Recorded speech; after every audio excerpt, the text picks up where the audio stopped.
Things are gonna get crazy!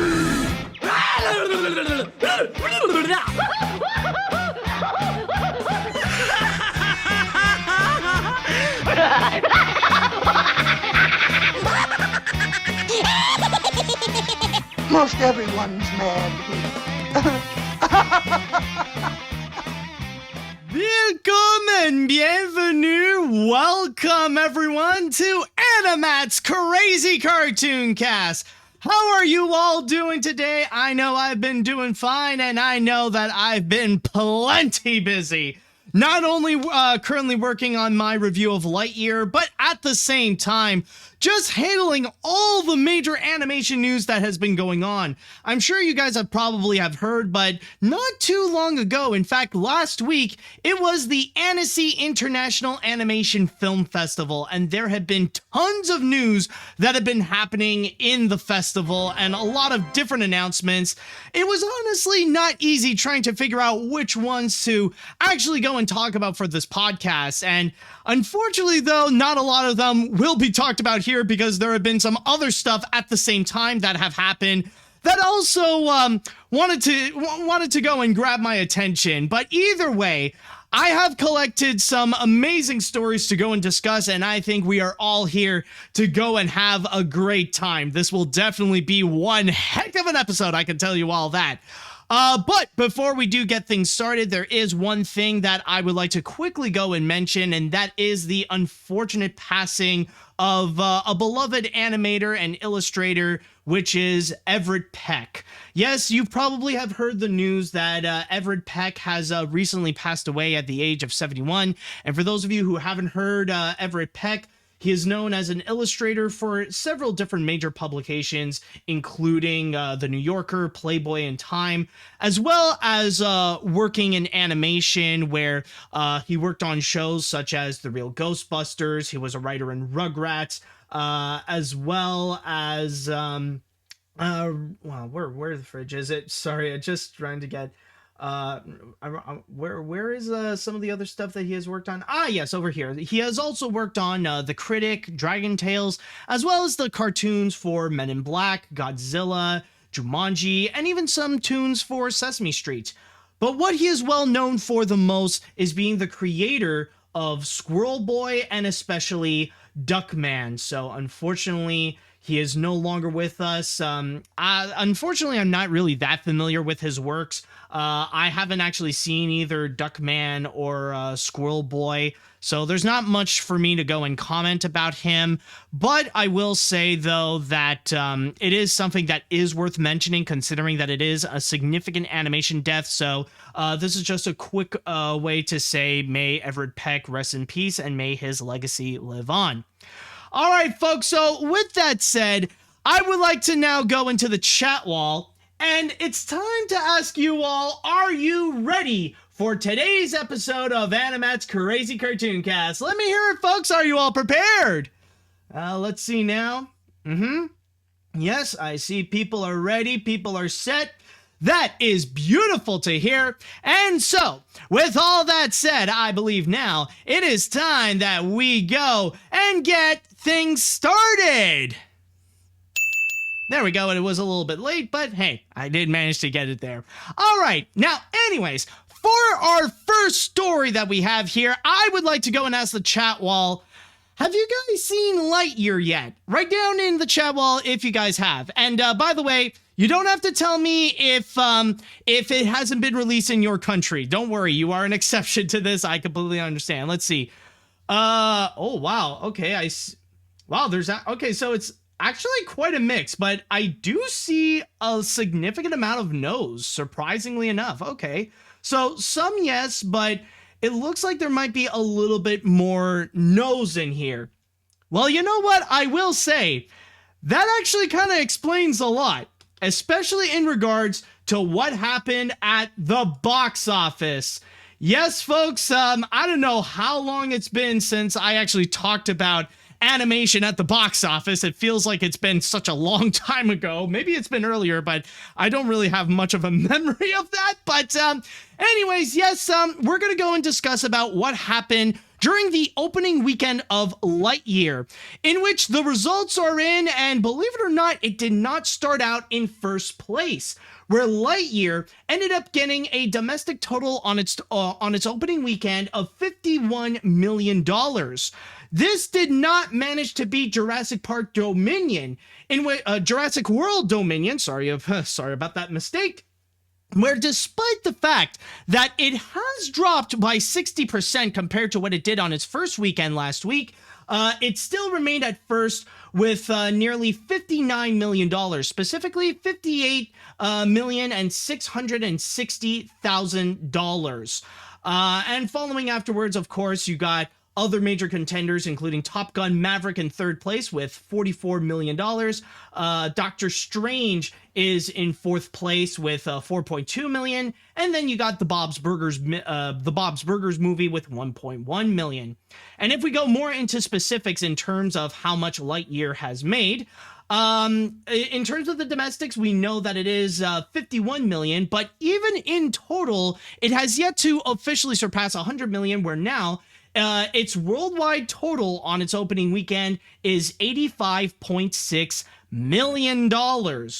Now, there have been a lot of mixed reactions in terms of what happened to the box office results of Lightyear, but it has been unanimously agreed that it has underperformed, especially regarding the fact that a lot of box office analysts expected that this would be the movie that it would go into first place.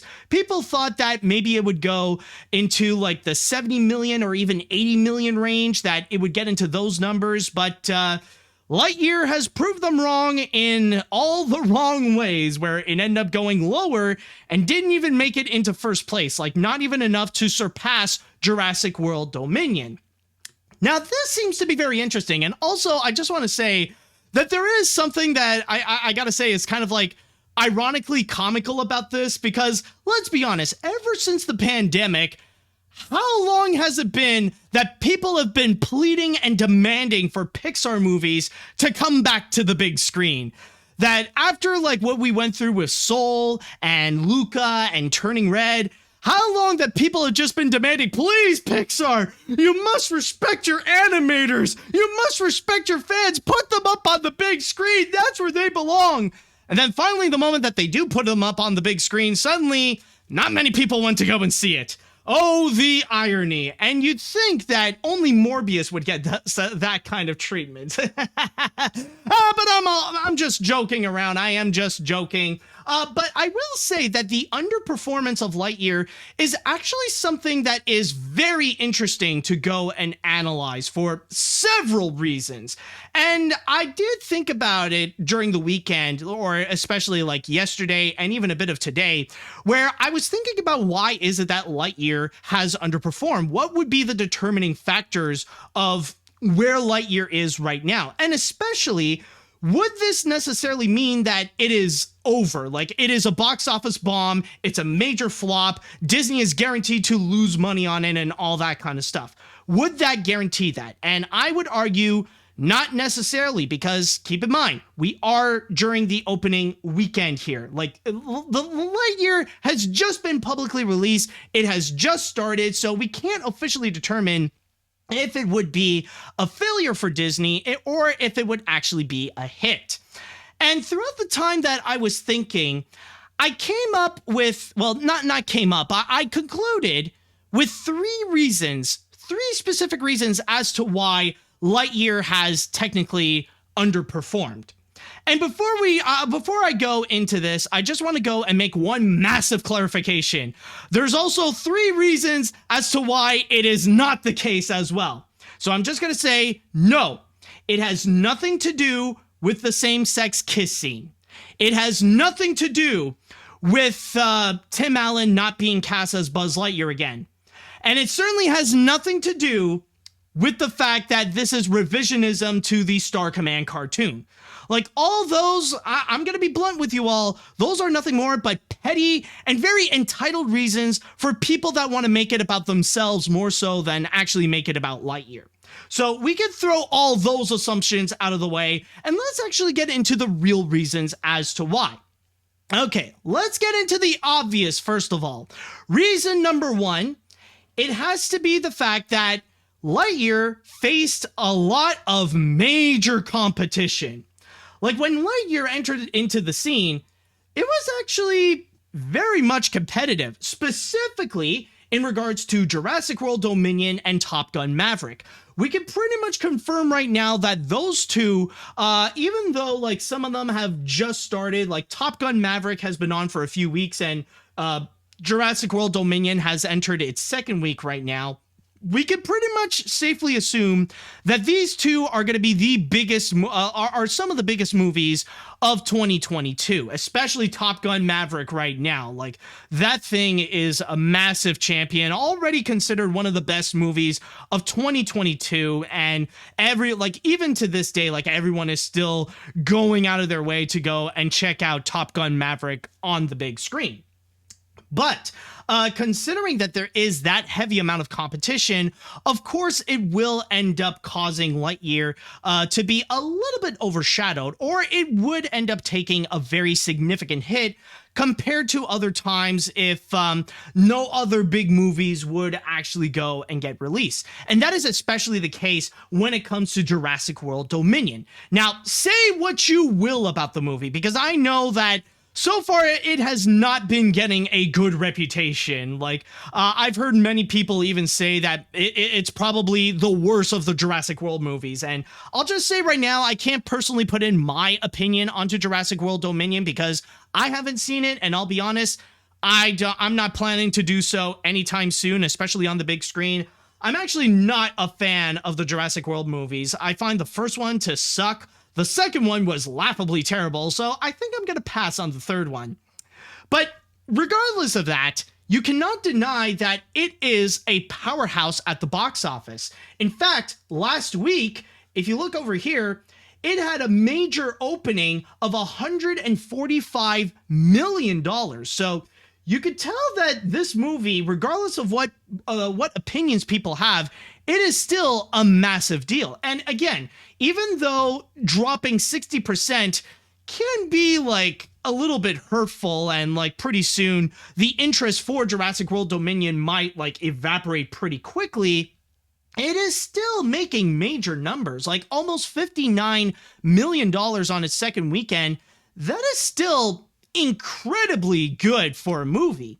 And so with that kind of competition, it's still tough for even something like Lightyear to actually enter into it, especially like when it's offering a little bit of the same thing as Jurassic World Dominion and Top Gun Maverick, where technically it is kind of relying on the nostalgia of a classic property like Toy Story, the same way where Jurassic World is based on nostalgia for Jurassic Park and Top Gun Maverick is nostalgia for Top Gun. So there are some similarities to these movies, and even with Lightyear, they're kind of offering the same thing, and it ends up being mixed into the mold of everyone else. So it's hard for Lightyear to actually stand out in that kind of competition. So that has played a very massive, a very massive factor. Like, I'll even say right now that I personally feel like if the case would be that if Lightyear and the Bob's Burgers movie would switch release dates,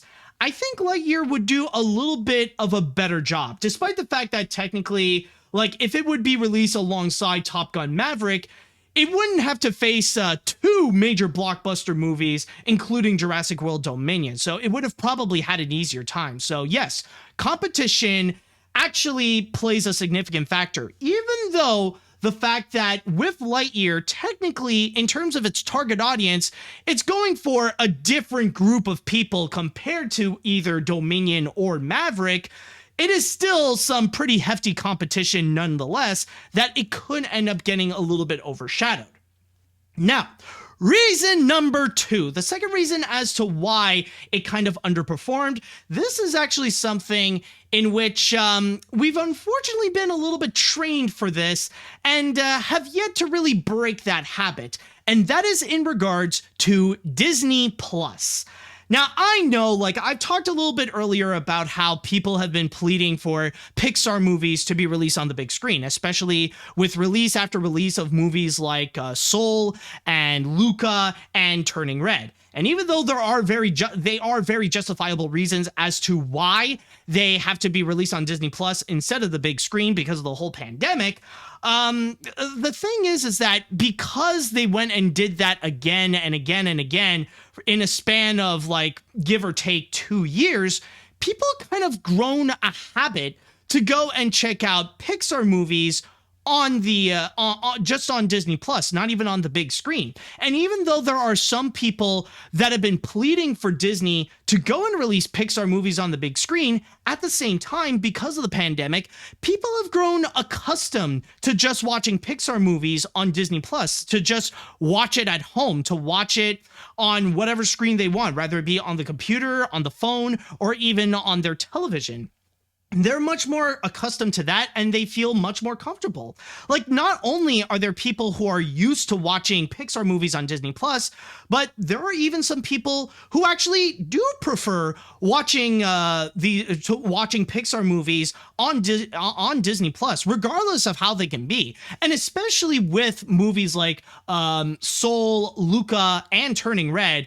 All those movies, I'll say, like, in my opinion, they are absolutely fantastic. Like, considering that they would deliver that kind of high quality directly onto Disney Plus, people actually feel happy that they feel like, okay, if they even if they release it on Disney Plus, that is actually a good thing because they know that, hey, we're going to be in for a great time. And that's why, like, there's a lot of people out there who are a little bit hesitant to go and check out Lightyear on the big screen because they actually feel more comfortable to just check it out on Disney Plus, especially the fact that they don't literally have to go out of their way to go and watch something like Lightyear on the big screen. I mean, especially when it comes to gas prices right now, like how much tickets can cost and all that kind of, and especially like if they want to buy like popcorn and all those things, they would rather to just go and stay at home where they don't have to go anywhere and they could just put on Disney Plus and boom, it's right there. And not to mention like all the scheduling and stuff like that, they could just go and watch it whenever they want. And I've actually seen several comments from people in which they actually stated that they're not necessarily in a rush. So far, and a major factor to this, by the way, is actually in terms of the reception, where generally people are saying that Lightyear is good, but it's not great. And I'll get more into this later, considering the fact that with Lightyear, they put this movie in such an impossibly high regard, where people were expecting like Toy Story quality out of this, which, let's be honest, it's not really. And from there, people feel like, okay, well, if it's not as great as some of the other Pixar movies that they have released, they're not going to be in a rush to go and watch it on the big screen. Instead, they'll just wait and put it up on Disney Plus. And that is especially the factor when it comes to kids.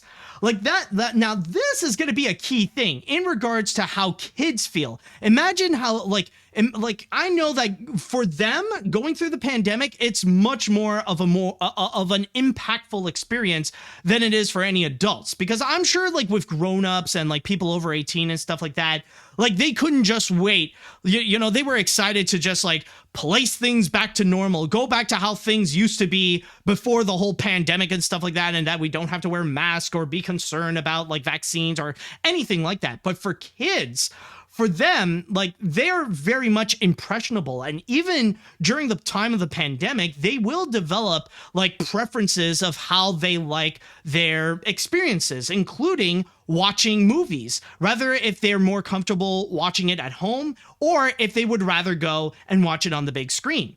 And for many of those kids, a lot of them would actually rather just watch it on Disney Plus than to go to the movie theater.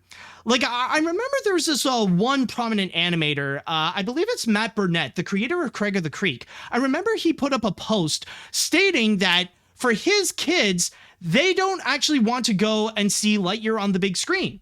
Now, they do want to go and watch Lightyear, but it's just the movie theater experience is something that they want to avoid, and they'd rather just want to wait on Disney Plus. And with that said, I think with the whole factor of Disney Plus, that's why I am hesitant to say that it is a box office bomb, that Lightyear is a flop.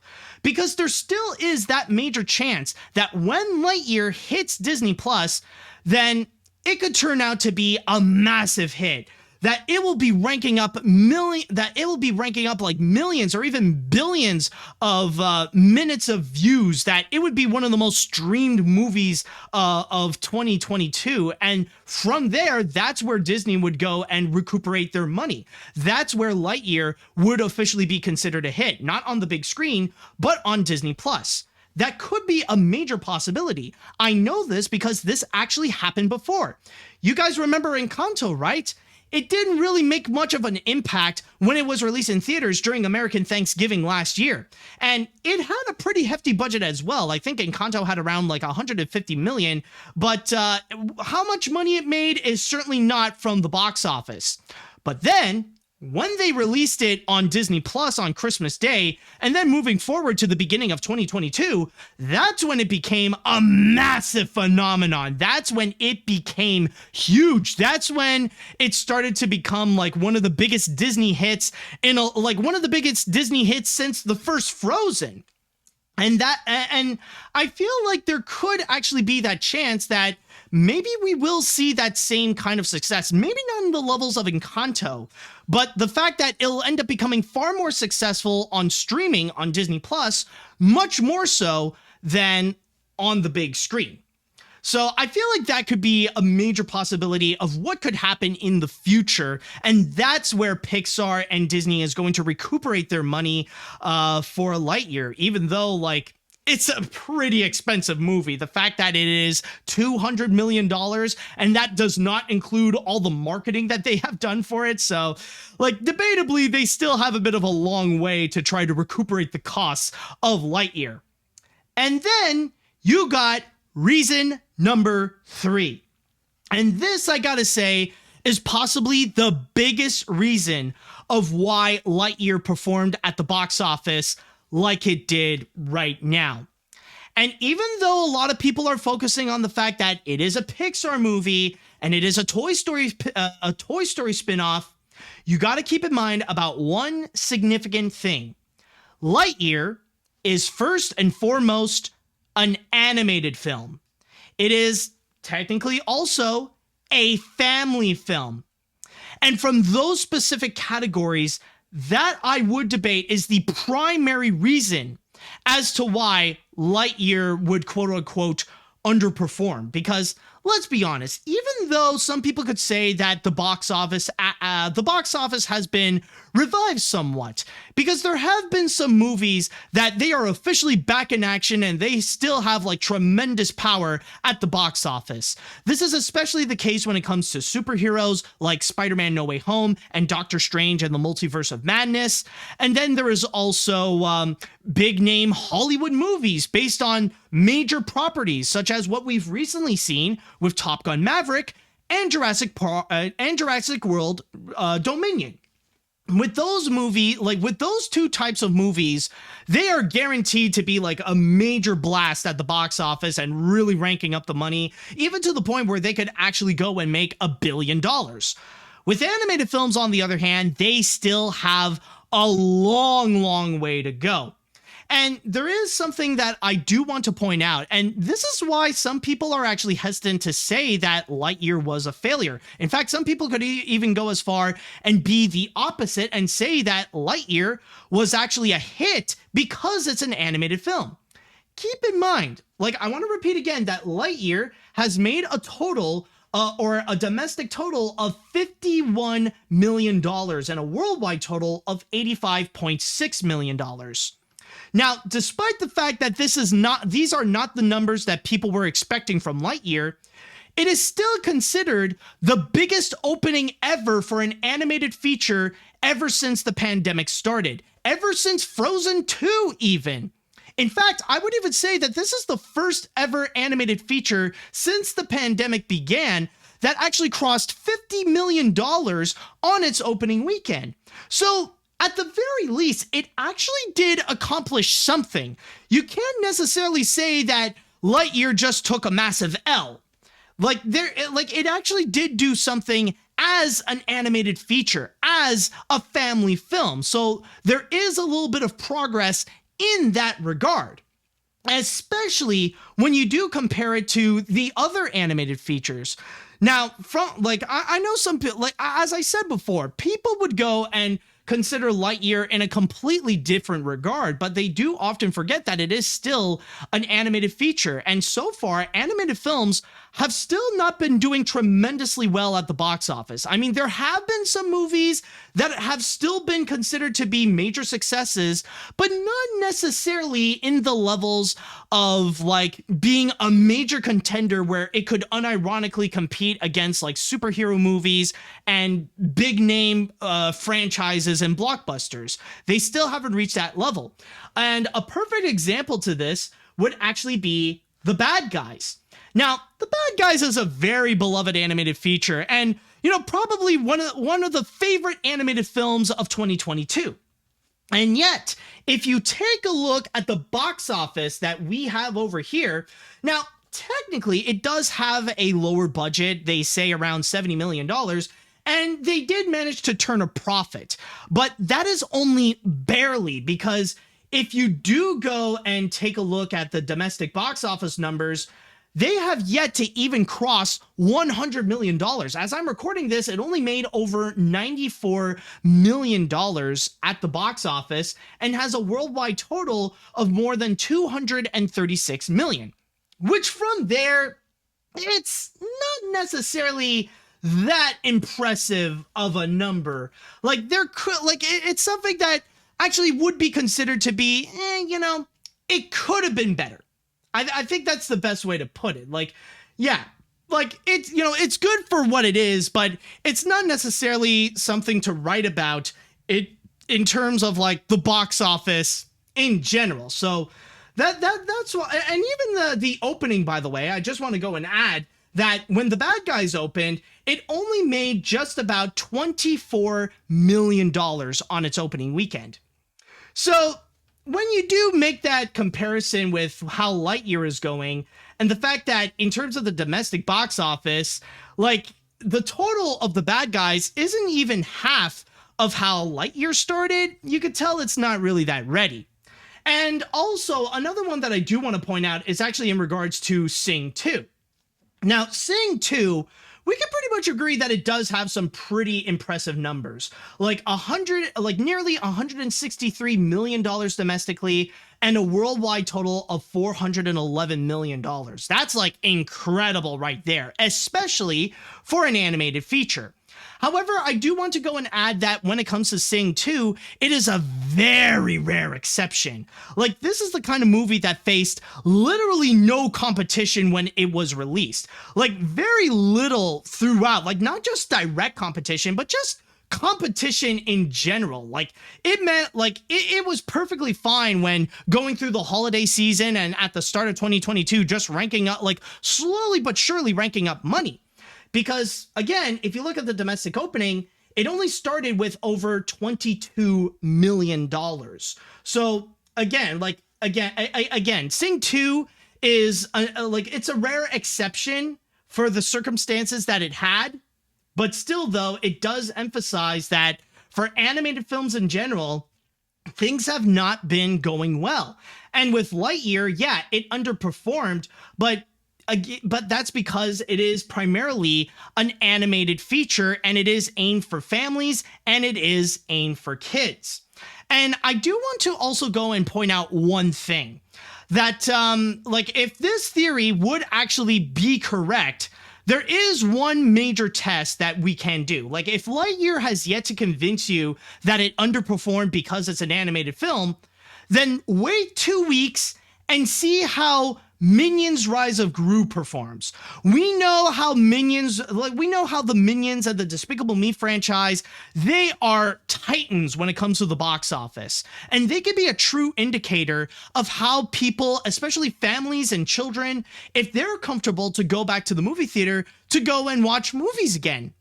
Because I'll say right now, if the Minions becomes massively successful, if they do start off big, if it managed to make an opening weekend bigger than Lightyear, then we could pretty much agree that maybe in terms of the underperformance of Lightyear, that it is more of a unique case of the movie itself, more so than the type of film that it actually is.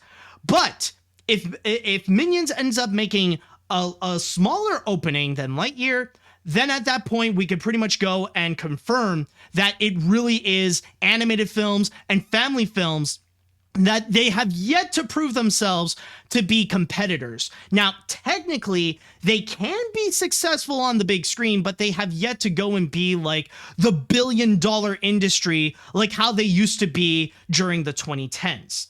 So it's ultimately a factor that we would have to wait and see. But overall, those are the three theories that I do have in terms of Lightyear. Like, why is it that technically it underperformed? That it faced too much competition with Maverick and Dominion. People have grown too accustomed to watch Pixar movies on Disney Plus, and it's an animated film, and they have yet to fully establish themselves as box office competitors. Now, does that mean, so again, I want to go back into the subject of, does that mean Lightyear is going to be a box office flop? Will it be a massive failure? And for that, again, I have to say that it really is a factor of we shall wait and see. Now, even though Disney has put in a lot of money on this feature, you never know if, in the future, you never know if in the rest of the summer, things could actually go well for Lightyear, and maybe it will slowly accumulate some money in a similar fashion to what Sing 2 has done, where we'll see if in the second weekend, maybe the dip won't be as like significantly big, because there could be like there could actually be a good sign if the dip from Lightyear could actually just be like less than 50%, then it could actually be on the green, and like for the rest of the summer, Lightyear could actually have a well-paced summer so that it could actually go and make its money back.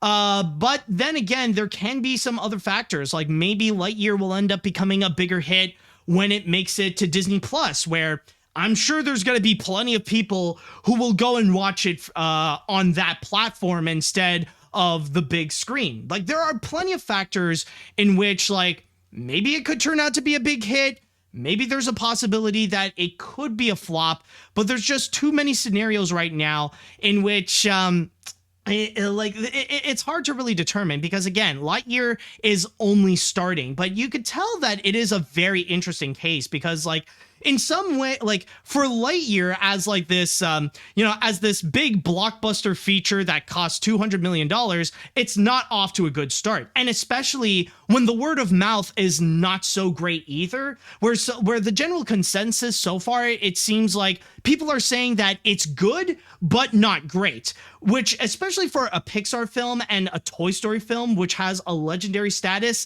like the fact that it's subpar compared to Pixar standards, like that could be something that could be detrimental going onward in terms of its performance and the interest of people who want to go and see it. But then again, we'll wait and see with how things go. Maybe it can actually work out at the box office, or maybe it can work out better when it'll be on Disney Plus. It's just it's a complicated situation, and especially as an animated feature, there is starting to be a little bit more of an interest of people going to watch animated movies on the big screen. So maybe this could be more of a positive sign going onward for some movies like DC Super Pets, or Minions Rise of Gru, or even like much later in the year when we're going to get like Strange World and Puss in Boots: The Last Wish. So ultimately we do have to wait and see. It's a very interesting circumstance, and it is a very complex situation, especially when it comes to Lightyear. So ultimately, we're just gonna have to wait and see with how things go. But debatably, yes, it's not necessarily a good start when it comes to Lightyear at the box office. Okay, so with all that said, I would like to go into the chat wall, and I would like to go and ask you all, how do you all feel about the box office performance of Lightyear? Are you guys, do you guys feel like it could end up becoming a hit? Do you guys think that it's ultimately a flop right now? Do you think there might be some other factors that might go into what happened to Lightyear? Let me know what you all think.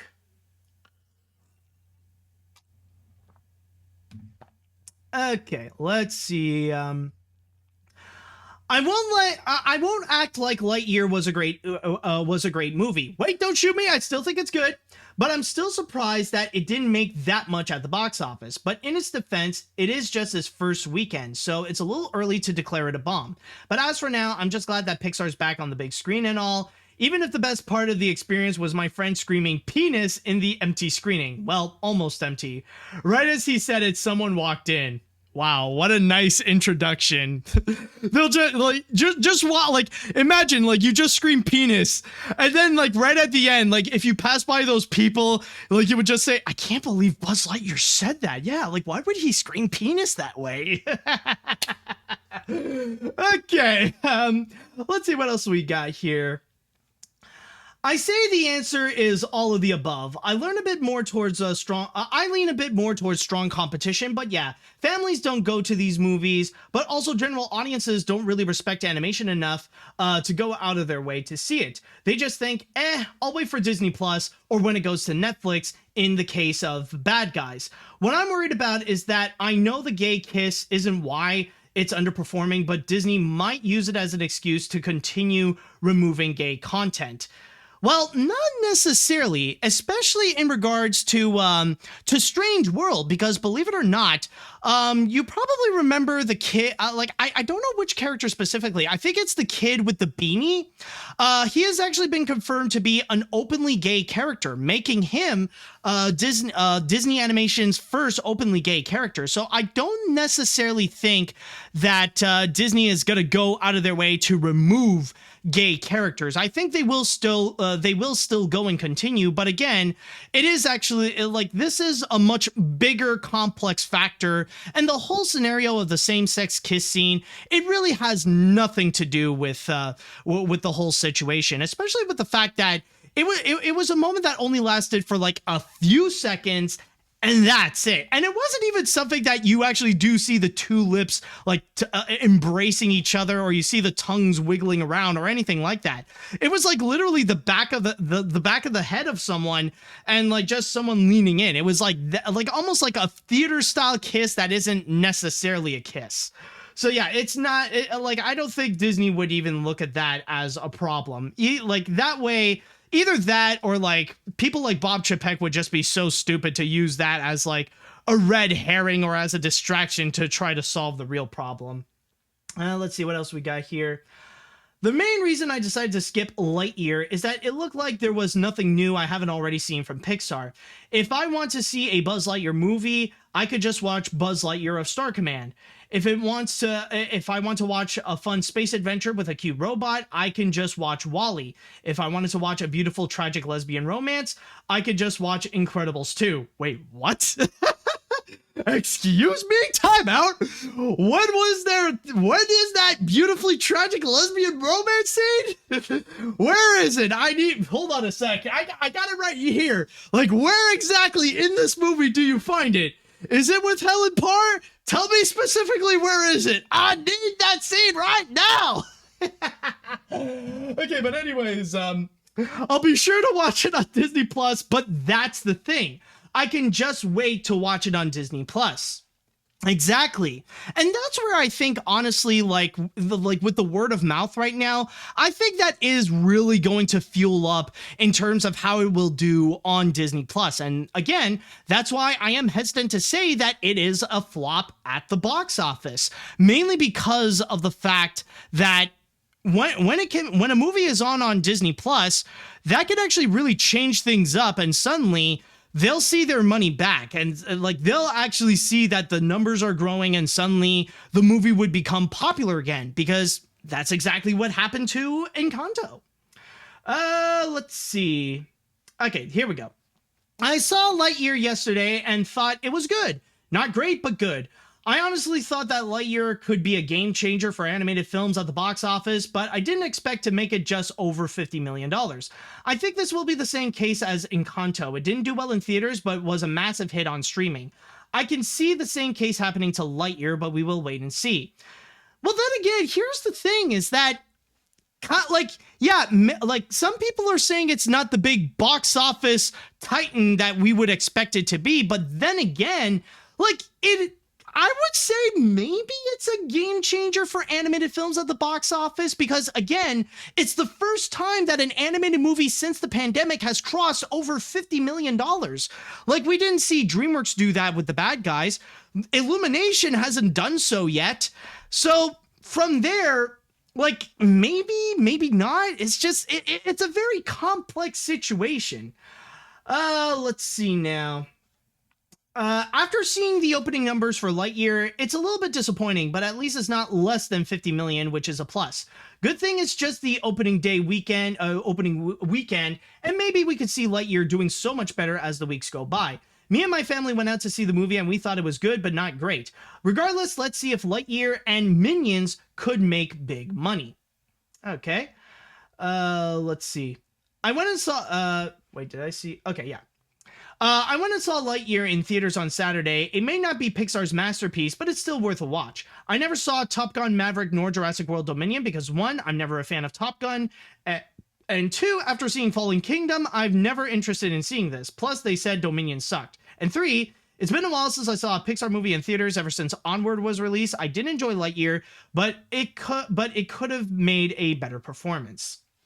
All right, I think I'll read one more comment before we move on to the next one. I'll see which one should we go with.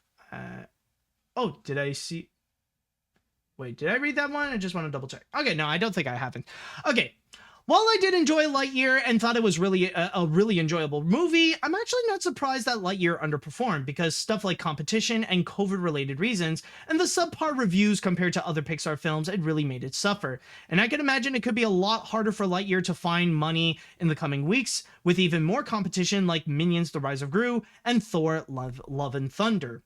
Exactly. So ultimately, we will have to wait and see with how things go. Yes, it did underperform, but again, that doesn't necessarily mean it's a failure. And even the performance that Lightyear did is actually a good thing for animated features. So ultimately, with how things will ultimately go with Lightyear, we just gotta wait and see.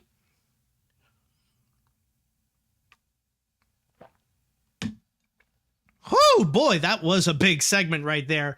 All right, so with that said, it is now time that we are going to jump into our next story. And with this one, funny enough, this actually occurred just after the last episode of AniMat's Crazy Cartoon Cast. Like, I was pretty much done. I was uploading the episode on YouTube. Like, I was finishing off that last episode. And then suddenly, this news came in. It blew up social media, not necessarily related to cartoons, but it is definitely in the category of craziness. I could tell you that, like, it is just insane with how this movie is going to go. So with that said, let's go and talk about the sequel to Joker. Yes, as you guys probably have heard, Todd Phillips is officially now in the works to go and make a sequel to his 2019 hit, Joker. And the most in terms of progress that we have heard about it is that it was through a social media post on his Instagram, in which not only did he actually write the script for it with Scott Silver, but he did give it a title in which he calls it Joker, Folie à Deux. And at the same time, we got another picture in which we see Joaquin Phoenix, where he's just chilling and he's just smoking and reading the script. Now, at this point, I want to clarify right now that Joker is not confirmed to have a sequel just yet. For now, it is just like in the talks. And Joaquin Phoenix has yet to actually confirm if he's going to go and reprise the role. But the reason why it has been heavily talked about last week and why it is just absolutely crazy is regarding the idea that they have. Now, of course, what can you do with a sequel to Joker? Well, you want to go and add a prominent new character into it, in which they got to go and add Harley Quinn, the most well-known love interest to Joker. And so they have an idea of what they want to do with Harley Quinn, and they decided to go and get Lady Gaga. Okay, she has proven herself to be a very, an established actress. She could do an amazing performance, especially after winning that Oscar for, what was it? She won that Oscar for A Star is Born. So, okay, we know that she could go and actually do the job. But then here's the catch. The reason why they got Lady Gaga is because they want to make sure they could get someone who could sing, especially the fact that apparently Todd Phillips wants to go and make this a musical. So that's the big thing that's currently going on with this Joker sequel, is that right now, we know that there is a possibility that Joker, or the Joaquin Phoenix Joker, is going to be teaming up with Harley Quinn, and that it's all going to be this major musical. And so with that, I just want to go and express my thoughts, first of all. I'm going to do, I know this is something that is, a very controversial thing to do, because how people feel about the 2019 Joker movie, a lot of them take it very, very personally. It's one of those films that got those massive mixed reactions, where there are some people that they heavily loved it and consider it one of the greatest movies in recent years, or there are some people that despise the movie with a burning passion and consider it one of the worst ever created. And I will say, in my opinion, and keep in mind, just want to clarify all this is just my opinion on the movie. These are just my thoughts on it. This is how I feel. For me, I feel like the Joker is a major mixed bag. I feel like there are elements that are great, but at the same time, they are terrible. I can see the things that people love about it, but there's also some good arguments as to why it is a terrible feature. So let me go and explain. One thing I do think about with 2019's Joker is that they got a lot of the right people in there. And honestly, the Oscars that it won, they definitely deserve. The score is absolutely awesome. I think it's, they got some great music in there. And also, Joaquin Phoenix delivered a wonderful performance. He is an amazing Joker. He definitely sold the performance and really made the most with the materials that he has been given. So honestly, I think his role as the Joker is just wonderful. And yes, I would consider him to actually be up there with some of the other greats with the Joker, like with Heath Ledger or Mark Hamill or who else is there, with Jack Nicholson. Definitely one of the greats out there. And also, I would even say, the other actors have done a tremendous job as well. People like Zazie Beetz and Robert De Niro, they also did great. So the actors definitely do their job very well. And I would say, in regards to the whole in the whole homage to Martin Scorsese's, where it's kind of like a blend of Taxi Driver and The King of Comedy, I feel like it's the cinematography that did a wonderful job. If there's anything that got that iconic look of the Joker to really capture that Martin Scorsese style, I think it's the cinematography that really did great. Now, so far I've been giving it a lot of praise. It's got wonderful music. It has an amazing cast. It has beautiful cinematography. What are the things that I don't like? Well, the thing is that even though Joker has all the right people, the one problem, however, would be just one individual, and that would have to be Todd Phillips. His contribution in the feature, both his directing and his writing, I'm sorry, folks, but I gotta say, it's garbage. It is absolutely terrible.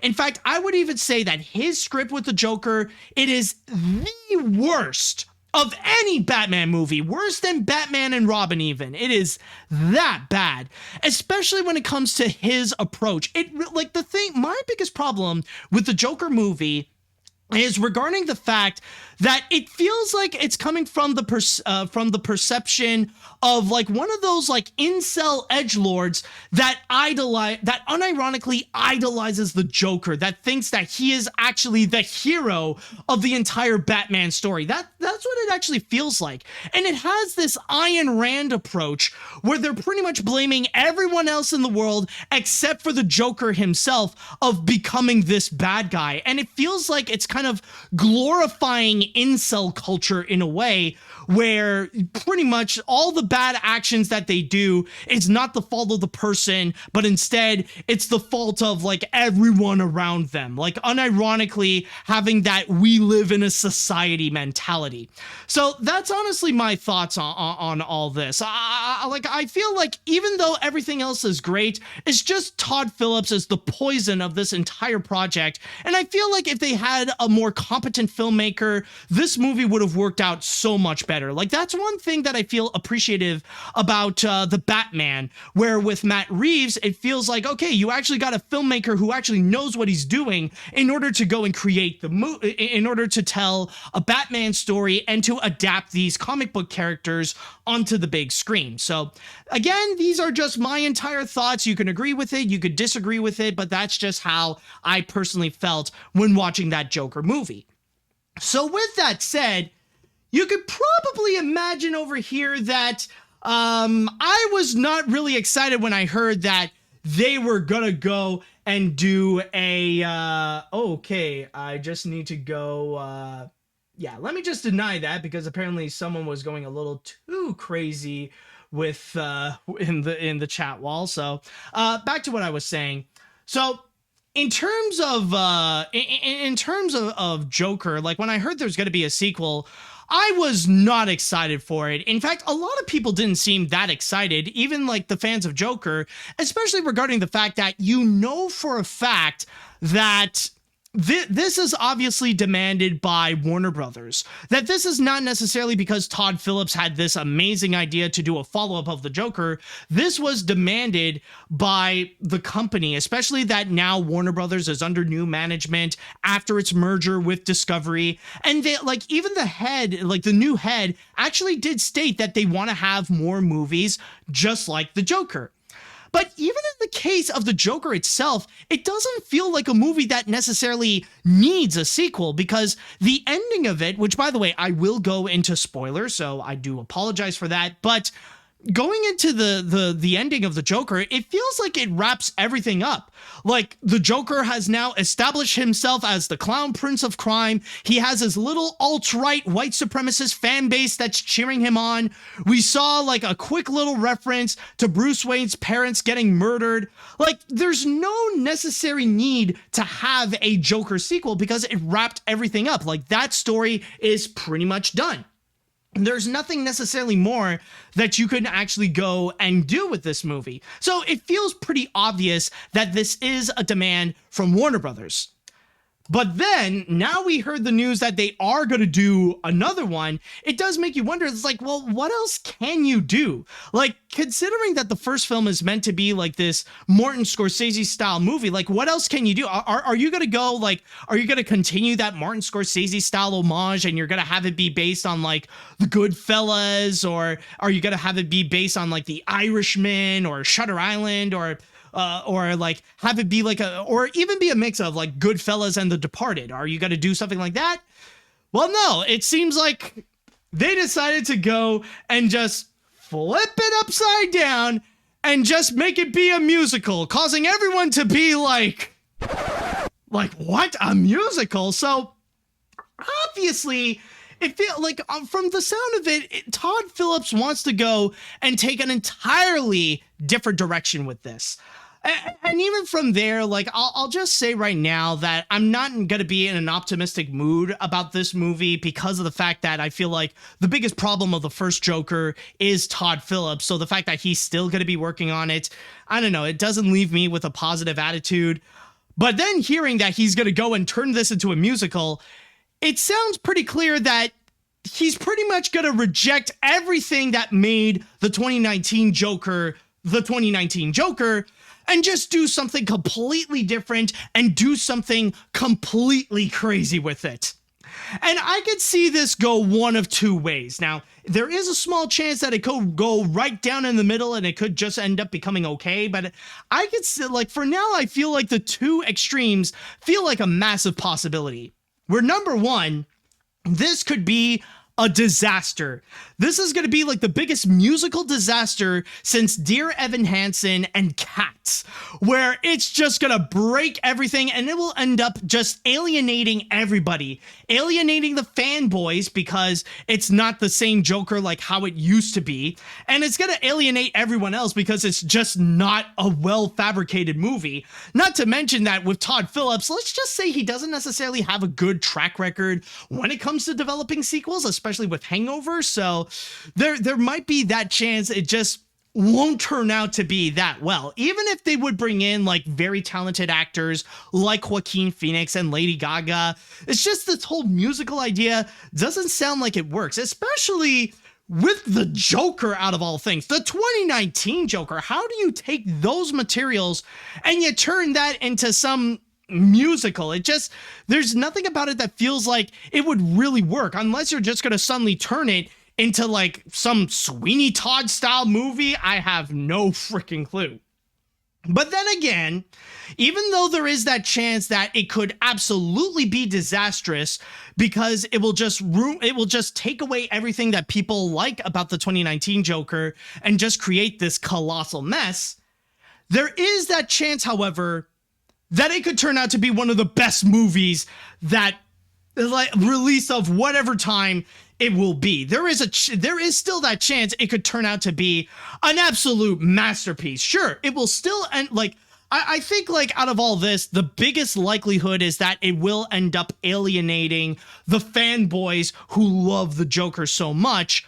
But then again, it could still turn out to be great on its own, where it rejects all the material of the first Joker and just go absolutely crazy with it. That it will be so bonkers and insane with all the different ideas that it got, that it could actually turn out to be a major hit and it actually turn out to work as it is, because it's going with a brand new tone. It's going with this brand new style of Joker and Harley Quinn that has never been seen before. It could actually be so insane that it could actually work, which is why this is such a major risk, because if it fails, then it will most likely fail massively hard. But if it works, then it could turn out to be like a brand new hit and could actually elevate Todd Phillips as a filmmaker. So I feel like this is a scenario that could actually go either way. This could actually be a major disaster, or it could work out so beautifully, because it, like, either way, I think ultimately this is not going to be the, like, if this really is the direction that they are taking with this Joker movie, turning it into a musical and also including Harley Quinn and stuff like that, I think it's safe to say that this will definitely not be the same Joker that we had before. It's not going to be the same kind of stupid Ayn Rand style Martin Scorsese's Joker that we got like back in 2019. This will be like this brand new Joker with this brand new tone, with brand new characters and all that kind of stuff. And it could either be a disaster, it could be one of the worst movies in recent years, or it could just work out so beautifully because they're doing something completely different. Either way, I don't know. I think we'll have to wait and see if there's going to be more information that will come out in terms of this Joker sequel. And honestly, like, for now, considering I'm not a big fan of the first Joker, you know, like, I'm not gonna be like going crazy over this. I'm not gonna obsess myself over it, but I will probably keep a bit of an eye on it to see how much it's not gonna be like that other Joker. Like, honestly, if Todd Phillips is gonna double down or even triple down to do something completely different than what he did before, then I would honestly be all in for it, actually. Like, okay, you're not gonna do like what you did last time? Fair enough. Maybe you'll have something interesting. But ultimately, I think the fair thing to say is that we'll just have to wait and see with how this will go.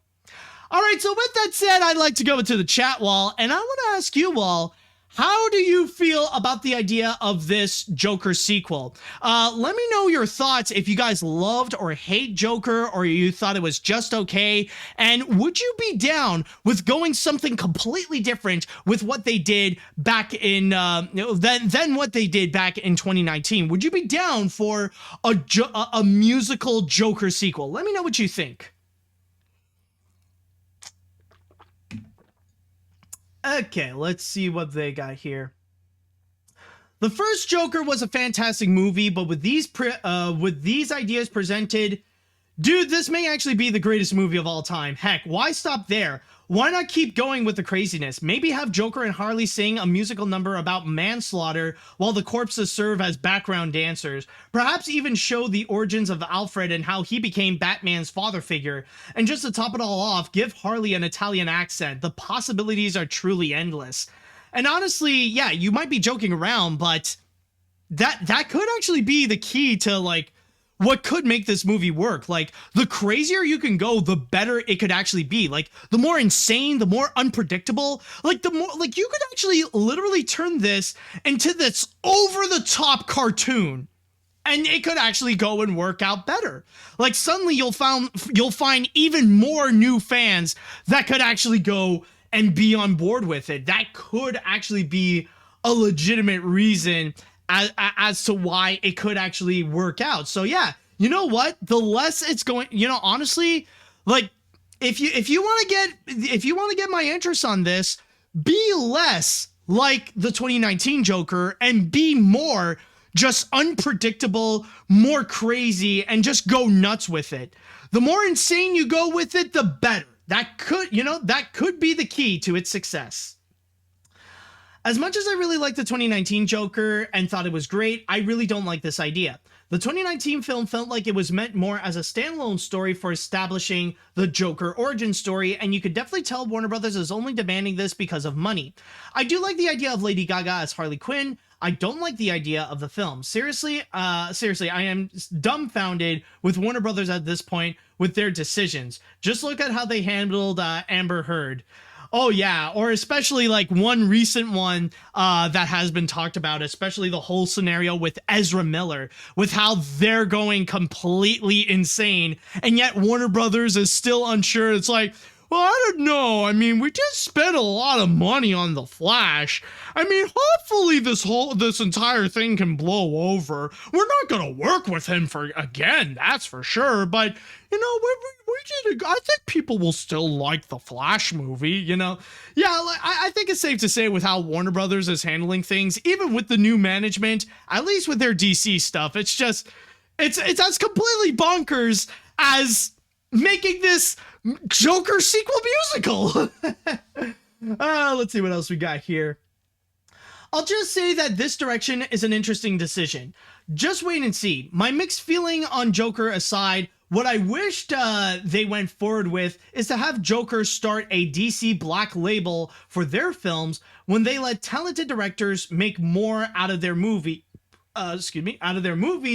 on their more obscure characters. Please make an Animal Man movie. And elsewhere stories, most notably Superman Red, Red Sun, aka Communism Soviet Superman. But for now, this is going to be interesting. Okay, let's see what else we got here. When I saw Joker back in 2019, I have a huge mixed feelings about Todd Phillips handling the movie.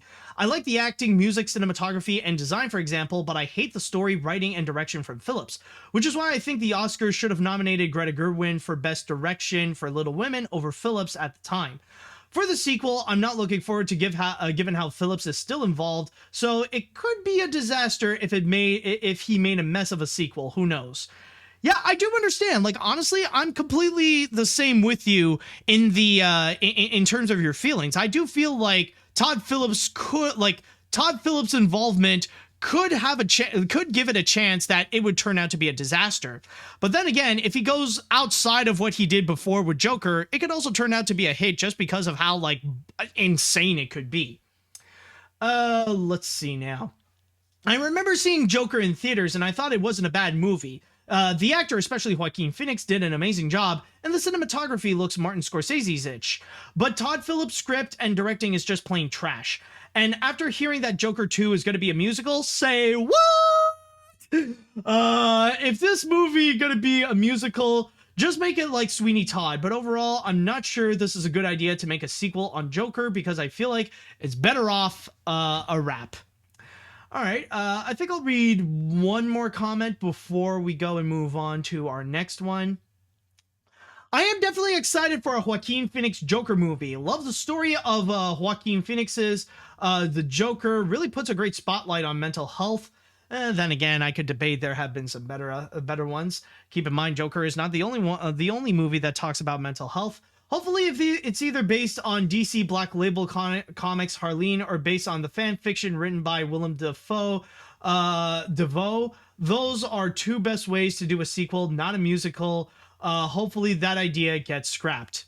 I mean, it looks like that's what we're going to be getting, and who knows? Maybe it'll turn out to be great. Maybe this will be a disaster. But either way, this could be happening. No, either way, I don't know. I just say, you know what? Despite my feelings of Todd Phillips with how he handled the Joker, let him go crazy with it. The more insane, the better, I say.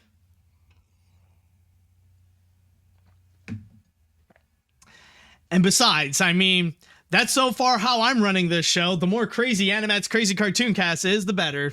By the way, before I continue on our next story, I would just like to go and say that if you guys would like to go and watch this podcast live, if you guys are watching this on Twitter and you want to see this without ads, then all you have to do is just subscribe. That way you won't have any advertisements interrupting your viewing of this entire show.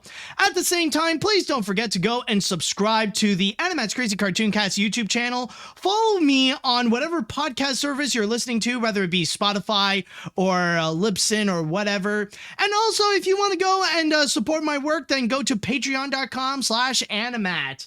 All right, now moving on to our next story. Technically, this is a news that actually did come from the Annecy International Animation Film Festival. And in terms of this one, there is one figure that did appear to show his upcoming project. And so far from what I've heard, has been getting rave reviews, and this could be his next big successful story that everybody will enjoy. But it looks like the future will definitely be bright with this one. So with that said, and by the way, thank you, Giuliano, for that subscription right there. With that said, let us now go and let's talk about Genndy Tartakovsky. Yes, Genndy Tartakovsky, the big news with him is that he actually signed on a deal with Warner Brothers to work on their television animation studios. Basically, signed a multi-year deal so that he could go and make some new programs with not just Cartoon Network Studios, but with Warner Brothers Animation. And we got a couple of quotes I would like to go and read here. This is coming from my source on Animation Magazine, in which it states here, and the first quote here is coming from Genndy Tartakovsky himself. My time at Cartoon Network Studios since its inception has been the most creatively formative and fulfilling years of my career. I now find myself continuing that amazing relationship as well as bringing in Warner Brothers Animation, the home of everything that inspired me to become an animator in the first place. I am beyond excited to see what we do next. We also got another quote here, which will be from the president of Cartoon Network and Warner Brothers Animation, Sam Register, as he states, Genndy is a true visionary who embodies the creator spirit of Cartoon Network Studios. As he continues to push the boundaries of storytelling and animation, we are excited to have a front row seat both here and now also at Warner Brothers Animation. And by the way, there is something very interesting to note regarding the fact that he's not just going to be at Cartoon Network, but also at Warner Brothers Animation. Just to quickly read this excerpt, which gives you an idea of what he is going to do. The cross-studio overall deal developed by Cartoon Network Studios and Warner Brothers Animation provides creators with maximum creative flexibility to develop original material and access to the extensive character and franchise libraries at each studio. So not only is Genndy Tartakovsky going to have the liberty to go and create more original content, in fact, he's already working at Cartoon Network Studios, technically, where he is going to be working on, I believe, Unicorn Warriors Eternal, as well as Adult Swim's Primal. Now he has access to whatever properties they may have at Warner Brothers in general. He has the freedom to go and take them, and he can freely go and shape them however he wants, rather it be turning it into a show on Cartoon Network, something for HBO Max, maybe a direct-to-home media movie, or anything like that. Like, pretty much, Genndy Tartakovsky is promised with all the creative liberties that he wants at both those studios. And one thing I will state right now, I know that I have been, I've been pretty hard on Genndy Tartakovsky, especially when it comes to his directing on the Hotel Transylvania films, or his contributions in general to the Hotel Transylvania films. And I'll admit, I'm not a fan of those. I'm definitely not. And I do think that a part of the problem is that Genndy is not necessarily good as either a writer or as a director in terms of feature films. But I cannot say the same, however, when it comes to his television work. I think he does. I think he does way better working on television works, or when it comes to like when it comes to that series-like environment, more so than actually creating movies. I think he does a far better job there, especially when his greatest works are related to television stuff. Like, I personally grew up with Dexter's Lab. That was an awesome show. Samurai Jack is also really cool. He provided what is arguably the greatest thing that came out of the Star Wars prequels. Like, he did a better, like, funny enough, Genndy Tartakovsky did a better job at Star Wars than George Lucas did at that time. And I just gotta say, I don't know if I stated this before, Primal, at least with the first season, it's Genndy Tartakovsky's greatest work yet. Better than Dexter's Lab, better than Samurai Jack. I think it's not just his best work, but it's also one of the best adult animation pieces out there. It is that, like, I would even go as far and say that, like, it's on the levels of, like, being a masterpiece. It is that phenomenal. I loved what he and his team has done with Primal. It really is that good. So hearing about Genndy Tartakovsky returning back to his origins, working at Cartoon Network and even on Warner Brothers, I find this to be great news. Like, you put him back to where, like, he was, where Genndy is at his creative best, that he is able to make his strongest works out there. Like, that's where, I feel like it fits very well. Like, he is in his domain and he's able to go and do, like, a lot of tremendous work that he is capable of doing. And like what I said in the beginning, that actually is related to Unicorn. So far, I've been hearing a lot of amazing things from what they have actually shown at Annecy. Apparently, Unicorn is another phenomenal show that people should go and keep an eye out for. And from there, one thing I do want to state, what makes this news extremely interesting, by the way, is regarding the fact that with Genndy Tartakovsky, with this brand new deal, what is amazing is that not only is he going to go work at Cartoon Network, but now he's also going to work at Warner Brothers Animation, which gives him access to all the old legacy properties that Warner Brothers have. And that really does open the door to so many possibilities with what Genndy Tartakovsky could actually do. This could actually give us a chance to see that maybe Genndy Tartakovsky, like, the thing is, I know with Genndy Tartakovsky, I have researched that he is definitely very much inspired by the cartoons of, like, Hanna-Barbera, or of course, he loved the cartoons of, like, Popeye and stuff like that. But now that he has access to those properties, he has the freedom to go and do whatever he wants with it. If he wants to do a reboot of those franchises, That would actually be cool. I mean, imagine Genndy Tartakovsky would be in charge of like a reboot of either the Flintstones or the Jetsons. He would do his version of the Hanna-Barbera universe. I mean, technically, I know that we already got Jellystone with C.H. Greenblatt, and that show is honestly hilarious. But you can have Genndy Tartakovsky do his own version, or maybe like he could do his take on Scooby-Doo as well.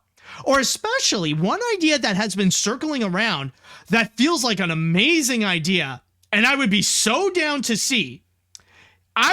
This could actually open the door of a potential Genndy Tartakovsky DC project.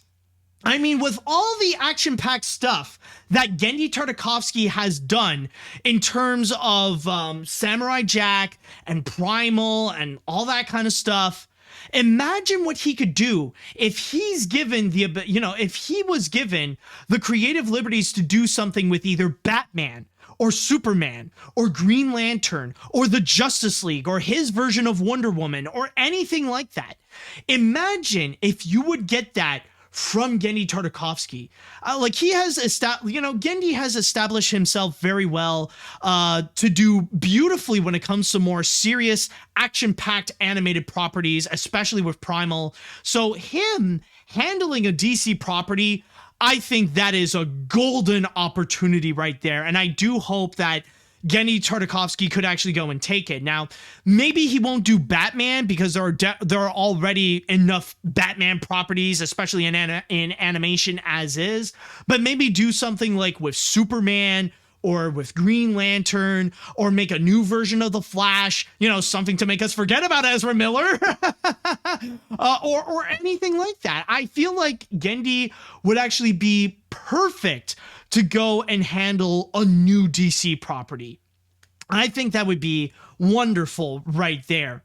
And also, there is something that I do want, or I even see some people even mention Genndy Tartakovsky's The Watchmen. That would be a fascinating idea. That would actually be very interesting. And also there is one thing that I do want to state. Now, I know, maybe I might be spreading rumors from this, and I just want to state right now, I don't have a single confirmation regarding this. I don't know if this could actually be the case, and I could totally be wrong. But I feel like with this brand new deal, that now that Genndy Tartakovsky has this multi-year deal with both Cartoon Network and Warner Brothers Animation, I think his time with Sony is over. I think what he's working on with either the Black Knight movie or that R-rated dog comedy, I think they're pretty much done. I think Genndy Tartakovsky is officially finished with the Hotel Transylvania franchise. Those movies are pretty much over. He's free to go and do whatever else he wants. He doesn't have to stick with them. And I mean, after working over a decade at Sony Animation, and the only thing that he could do that won't end up getting canceled is a Hotel Transylvania project, I think it would pretty much, I think he's pretty much done with that studio. And now he just wants to move on to something else. He's going to go and move on to a studio that would actually appreciate his creativity instead of just doing the same Happy Madison cartoons again and again and again. Again, I could totally be wrong, and maybe those productions are still happening, but I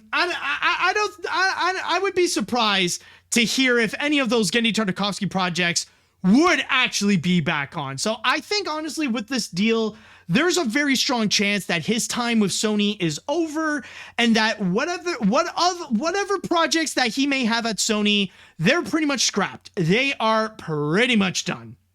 But either way, though, for me, I actually do see that as a good thing, because so far it feels like Genndy is doing much better without Sony Animation, and that right now with Primal, he is doing beautifully. And I have been hearing great things about Unicorn, in which he has worked on with Cartoon Network. So I think honestly, it's going to be a bright future for Genndy Tartakovsky, and I can't wait to see what else he can do, especially if it means that he can go and work on some existing properties. Let's see. Apparently someone is stating Black Knight and Fix are still in development with Genndy directing them. Would you have a confirmed source, by the way? I just want to, like, I know, I know, like, I don't want to be that guy saying, it's like, well, what about your source? But, like, again, I know I could be wrong, but, like, is that still happening? Like, do we have a confirmation that it is still, like, happening at Sony Animation? I don't know, honestly. It's just, like, I have a feeling that those things have been going on for, like, way too long. We haven't heard any new updates from them, so I highly doubt if they're even a thing right now. So I think, like, it could, like, I'm, like, 90% sure that we could just assume that they're dead and that he's working on some new other projects. So I'm just going to go and put out my statement right there. And, you know, I'm still waiting for that source, but the people are still not bringing that up, apparently. Okay, so, yeah, I think with that said, though, overall, this is actually pretty exciting, and I can't wait to see what Genndy Tartakovsky has in store. All right, so with that said, I would like to go into the chat wall, and I would like to ask you all, how do you all feel about Genndy Tartakovsky's new deal? How do you feel that now he's got a brand new deal where he's going to be working on new Cartoon Network shows and even the possibility of working on some existing IPs at Warner Brothers? Let me know what you all think on this.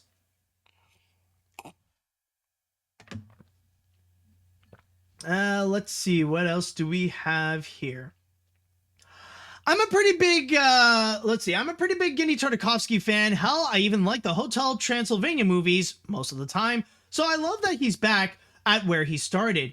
If he was going to give a reboot of the Hanna-Barbera franchise, hear me out. Give him Dynamite. Hell, maybe he'll do a better job with him and the Blue Falcon than what Scoob did. Also, since you brought up the Flintstones reboot, anyone remember when Seth MacFarlane was going to go and do that? Yeah, that is true. You know, it does make me wonder, are they still going to do the Elizabeth Banks reboot? Like, you know, like, I don't know. I have heard about this a while ago, but apparently, like, there's going to be this reboot with Elizabeth Banks in which it's going to be starring an adult Pebbles. Like, that's just something that I have heard. And yeah, you do bring up a pretty good idea. Like, the Blue Falcon, like, I know I know that he has worked with the Blue Falcon and Dynamite. Like, I remember that one crossover episode on Dexter's Lab where Dexter did work with the Blue Falcon and try to go and build this new Dynamite. Like, that was, you know, that was a pretty solid episode. And maybe, like, it would be cool to see Genndy Tartakovsky try a new version. You know, a new version of those characters, of course. Let's see. This is really exciting. Genndy Tartakovsky is an incredibly talented creator and has made great animated series, and seeing him work at Cartoon Network Studios and Warner Animation Group shows a lot of potential to see how he can expand his animated series lineup. So overall, I'm really excited, and I do think it's nice to see Genndy Tartakovsky is distancing himself from Sony Animation, because say what you will about Hotel Transylvania, his time with that franchise is up. Yeah, and I think it is a good call for that fourth movie to just end off the whole franchise, even though it really ended off on, like, a very bad note. It's like, yeah, it was time for, like, both Genndy and for Sony Animation to move on. Like, you know, they're in a better age now. Like, do something better, and I know they could do something better than that. Oh, let's see what else we got here. When it comes to animated series, Genndy has done some incredible work, and Dexter's Laboratory, Samurai Jack, and Star Wars Clone Wars and Primal are still some of my favorites. With this deal, Genndy is going to have some incredible freedom, and there are all kinds of possibilities with whatever IPs that Warner Brothers has. Whatever Genndy is going to do, I'll be there just to say, shut up and take my money. Well, first of all, you won't be holding on to that money for long because, again, I've heard a lot of great things about Unicorn. Let's see. Oh, yeah, Genndy gonna work on more projects for Cartoon Network and now Warner Brothers Animation. What I like Genndy to do at WB Animation is to produce a female lead DC project like Power Girl or Birds of Prey, not the Batman. I am tired with I Am Batman and Joker smiles. It's too old. There are many DC characters that still need an animated adaptation. Speaking of his project, I wonder what happened to the Black Knight and Fix, maybe now at Warner Animation Group. Nah, well, no. The deal does not include Warner Animation Group. I think that would be a whole separate deal. And like I said, I could be wrong, but I'm 90% sure those projects are dead. I mean, unless there is a source that do state that, like, it's still, like, a recent source, by the way, that it is still happening and that Genndy is still working at Sony Animation on those projects, but it looks like he might be a little bit too busy at Cartoon Network Studios and Warner Brothers Animation. Let's see, what else do we have here? Tartakovsky moved on to Warner Animation and Cartoon Network to the new shows from them. Sounded good since all the shows with him, with maybe the exception of Star Wars Clone Wars, as it is now a Disney show, it is now on Disney Plus, are Warner Brothers shows, so it's good to see them working at the studio again. Hope he makes great shows more. Oh yeah, absolutely. And I'm gonna read one more comment before we move on to our next story. It's pretty exciting to see that Genndy Tartakovsky is now taking charge of both Cartoon Network Studios and Warner Brothers Animation. Okay, well, not necessarily taking charge. He's just going to be working there to create new shows. Let's see. Imagine the shows that he would work on, like his takes on Tom and Jerry, Looney Tunes, or even Hanna-Barbera. There were a lot of possibilities, but who knows? The guy knows he's excellent and great talent, especially with Dexter's Lab, Samurai Jack, Symbiotic Titan, Unicorn, Warriors Eternal, and Primal.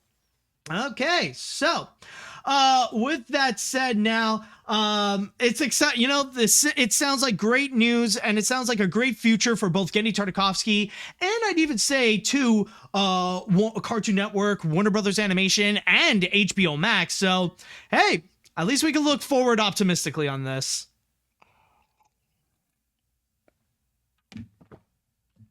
All right, folks, it is now time. We are going to jump onto the next story. And I know it sounds a little bit late to go and do this, but we're actually going to go and watch a trailer. And how funny that this trailer was actually released. Like, honestly, I'm not sure if this actually came out because of... I'm not sure if this was actually released because of Lightyear or if it's because of Annecy, but either way, we got a brand new look on this one. So with that said, let's go ahead and check out the trailer the second trailer, by the way, of Puss in Boots: The Last Wish. I am Puss in Boots. Holy frijoles. Hey, Giant! You want to see something cool? Gracias, the legend will never die! Puss in Boots, you died. I have 9 lives. And how many times have you died already? No. Puss in Boots doesn't need a spotter. Watch. Watch. A cat always lands on his feet. Watch. You are down to your last life. Mama Luna's always on the lookout for a new lap cat. I am no lap cat. I am Puss in Boots. Not anymore. Meow. Meet Pickles! Oh no. This is a person party, Pickles. That's your party. So this is where dignity goes to die. Living my vida loca.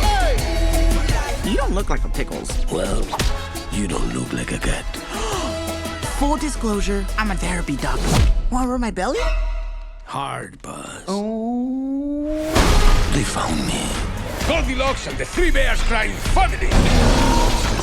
Make her talk. Excuse me, my darling. We're looking for the legendary Puss in Boots. Have you perhaps seen him? What's a Puss in Boots? He is me. Oh. Normally, I have a sword. It's like a whole thing, you know? Okay. Get that cat. Dead or alive will be just right. Bounty hunters. Kitty soft paws, I need your help. Whenever I team up with you, things go wrong. Cool! Another member of the team. I'm Puss's therapy dog. Definitely not. Finally, you need therapy. Oh, I have got to learn how to do that. Lives flashing before your eyes. Pray for mercy from Puss in Boots.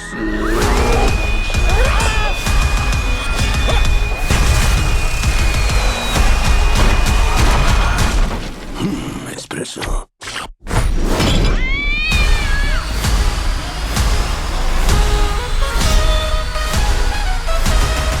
I don't trust you. Trust me. You gotta trust him. Look at those eyes. You call that cute? And with the paws. Am I doing it? Stop. You're gonna give yourself a hernia. And that is Puss in Boots: The Last Wish, the second trailer of it, in which the full movie is going to be coming out on December 21st, I believe. It's going to be the final major animated feature to be released in 2022.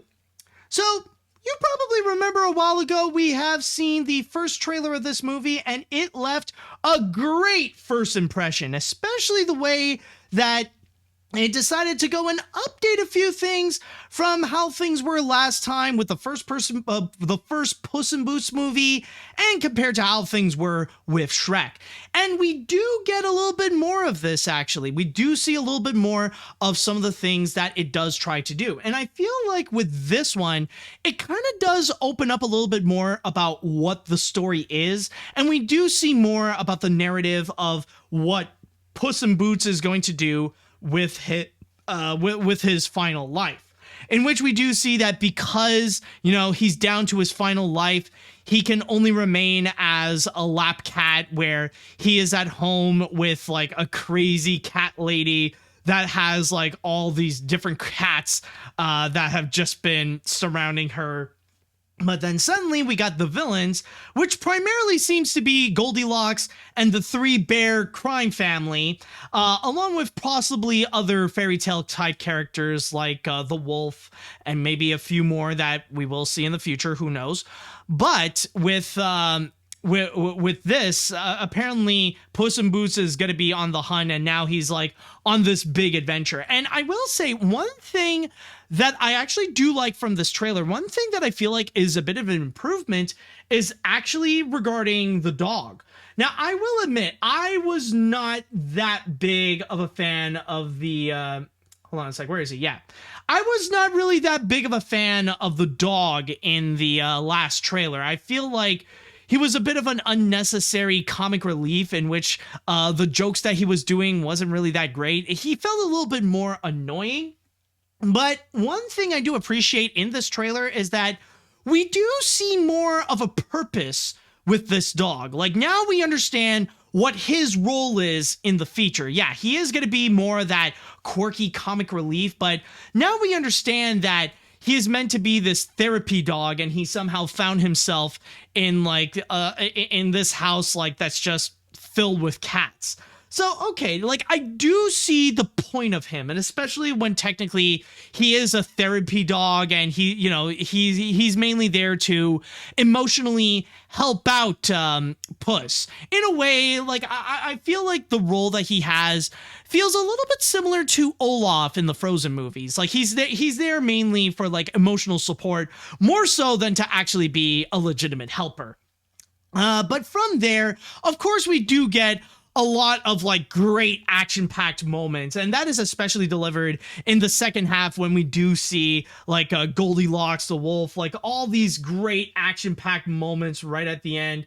That is actually really awesome. Like this part over here, when we see the brawl actually happening, that's when we do get more of the of like the action that we're delivering, a lot of the Spider-Verse style fight scenes, a lot more explosive color that's going on. And even like even this shot right over here, where like again embraces the Spider-Verse style lower frame rate. Like, this does look pretty awesome. It shows, like, it promises a lot of great action that's going to be happening. It does explain a little bit more compared to what it did before. So, you know, it does help answer a little bit more questions, but not necessarily all the questions. So that it could still be so that it could still maintain some surprises. Now, there is one thing that I do have to criticize, however. One thing that I didn't necessarily like as much as last time is that I feel like the jokes don't land well as well, you know, as good as they did previously. I feel like the jokes are a little bit weaker this time. And I mean, yeah, like at the beginning, they kind of repeated the same thing with what they did before. Like, you know, we've already seen like Puss in Boots fighting against like the giant with the bell and stuff like that. And we got the whole montage of like all the different deaths that Puss in Boots had throughout his 9 lives and stuff like that. We've already seen those things. Like, okay, you know, those are fun, but we've already seen them in the first trailer. But in terms of the new jokes that we have here, you know, I'm not going to say they're cringeworthy. I'm not going to say they're terrible, but they're just like, I don't know. I just feel like the jokes that they have over here, they don't land that well. They feel a little bit weak. It's just, I don't know. They're kind of like serving us the scraps of the kind of humor that would be featured in this. Now, this is not to say that, oh, this is gonna, you know, it's not gonna be as good as what people think it is. I just don't think it's gonna be like, oh, the best movie of the year sort of thing, because like, yeah, not everything is going to land well, but it still manages to deliver very well on some of the things that it does promise. The animation is absolutely fantastic. I am loving what they're doing. The action looks absolutely awesome. I love how they are updating some of the fairy tale characters. Like, yeah, we've already seen like characters such as like Goldilocks and the Three Bears and like the Big Bad Wolf or whatever in the Shrek movies, but this new update to them, I welcome it, especially if they are going to supply some awesome fight scenes. And even with like, honestly, even with the dynamic of Puss in Boots, like after the whole thing, like the whole spiel that he would just go around going, I am Puss in Boots, hey, watch me, I am Puss in Boots. Like even after all that, like when he is a little bit more humble, like, he's pretty good. Like there are some times that I do enjoy Puss in Boots, but overall, like, not a perfect trailer, but it does manage to work in order to hype me up for this movie and to make me optimistic for it. So yeah, I definitely can't wait to see this movie. And if you guys are excited to go and check it out, then keep in mind that the movie will be coming out in theaters on December 21st. And with that said, I would like to go into the chat wall, and I would like to ask you all, how do you all feel in regards to the Puss in Boots trailer? Oh, and apparently someone did share. Oh, okay. Oh, apparently. Oh, okay. I thought it was a link for something else, but I think it's in regards to the one of the upcoming Teenage Mutant Ninja Turtles movies. But anyways, as I was saying, what do you guys think about what we got here with Puss in Boots: The Last Wish? What do you think of the second trailer? Are you guys still excited about it? Do you think this is a better or a weaker trailer than the first one? Let me know what you all think on this. Let's see. As a Shrek fan, I'm contractually obligated to call this a great trailer. The animation looks very arcane-esque. Goldilocks looks like a pretty entertaining villain. And I must mention perhaps the biggest compliment that I have for this trailer, the fact that they brought in the old cat. Yes! Oh my god, I forgot about that. But that's one thing I actually love. The freaking cat is, like, that freaking cat from Puss in Boots is actually back. Oh my god, where... Yeah, I think it's like right here. No, not here. Oh, where the fridge is. Yeah, right here. This cat. He's finally back. Oh my god, yes. Oh, like you need a Puss. Honestly, you need a like you cannot have a Puss in Boots movie without that cat. It was honestly, it's like. Oddly enough, it's such a small yet kind of irrelevant, like running gag in the movie, but it's somehow the most memorable thing about it. It's actually really funny. I remember, I think there's like a ride in like China or something, like in one of the Chinese Universal Studios that they have a Puss in Boots ride, and they even included that cat as well. So like, he's just too iconic to be, to not be included. Anyways, I wasn't expecting him to return, but his presence is welcome. I also kind of wish the Bears were Italian, just so we can hear Ray Wilston say, "Somebody touch my spaghetti." Oh my God. The thing is, even though they have a British accent, that doesn't mean they wouldn't do that joke. Oh my God. Imagine if they would go that far and bring back the spaghetti joke. Let's see now. I have to say this new trailer looks really impressive. I really enjoy the first Puss in Boots and I consider it a very underrated DreamWorks film. And this could be a solid sequel. The animation is very well done and gives off that Spider-Verse vibe.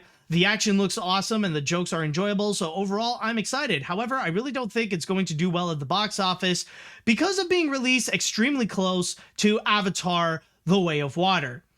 Oh yeah, honestly, I'm just gonna say right now, in terms of the box office and stuff like that, say what you will about Lightyear, but I don't think Puss in Boots is gonna get those same numbers as Lightyear. Don't expect that to have more than 50 million on its opening weekend, especially if it's gonna be coming face to face with Avatar. Seriously. Let's see what we got here. Let's see. Okay, I gotta say with the trailer, esto se ver increíble. Puss in Boots está de vuelta. Hope you took Spanish class. The animation looks very detailed like Spider-Verse, the action is awesome, and Kitty's soft paws and the wolf is back. But the jokes were a bit except for the part where Puss falls off the building. I can't wait to see this movie and hope it does better. And whatever happened to the Shrek reboot that Illumination was going to make. Oh, yeah, I think that project is dead. I don't think that's going to be happening anytime soon. I would be shocked. I would be shocked if there's going to be another Shrek movie in general. Let's see, what else do we have here? What other comments? This Puss in Boots 2 trailer is still looks promising, and it might be a good way to end 2022 on a good note, despite competing against Avatar: The Way of Water, and looks more interesting than Avatar 2, but I'll be happy to see this film. Great animation, good characters, solid voice acting, spectacular action scenes, and nice visuals from the looks of it, so I hope it's great. Oh yeah, I mean, kind of funny how during Christmas time there's going to be two cat movies. But I'm going to go with the animated one instead of the weak, blue Smurf cat thingy. All right, I'm going to go and conclude this with one more comment. So let's see what we got here. I hope we do get a Shrek cameo in this Puss in Boots sequel. Can you imagine the reactions of people on people's faces when he pops up on the big screen again? That would be like endgame level of hype if Shrek is back in any form. The Last Wish looks alright to me. Definitely checking it out and catch up with DreamWorks films I've missed, especially The Bad Guys. I heard it's good. Well, by the way, I just want to mention that as I'm recording this, tomorrow is going to be the release on Blu-ray and DVD, so that would definitely give you the perfect opportunity to go and grab the movie. So at least it'll give you a chance to go and check it out. But yeah, overall though, definitely a good job with this trailer. It does do its job to hype me up for this movie. And if you guys are excited to go and check out Puss in Boots: The Last Wish, then keep in mind it's going to be coming out on December 21st.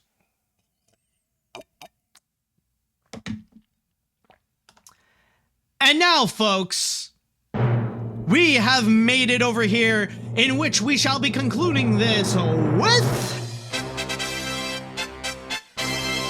the grand finale. And with this grand finale, this might sound like an exaggeration, but we literally have the discovery of a lifetime.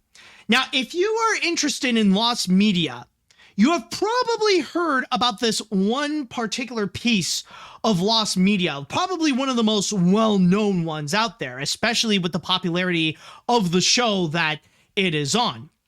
Well, somehow, some way, this lost piece, this piece that hasn't been on for nearly 50 years, has finally been discovered and has finally been put online. And what I am talking about specifically is in regards to the infamous Wicked Witch episode of Sesame Street.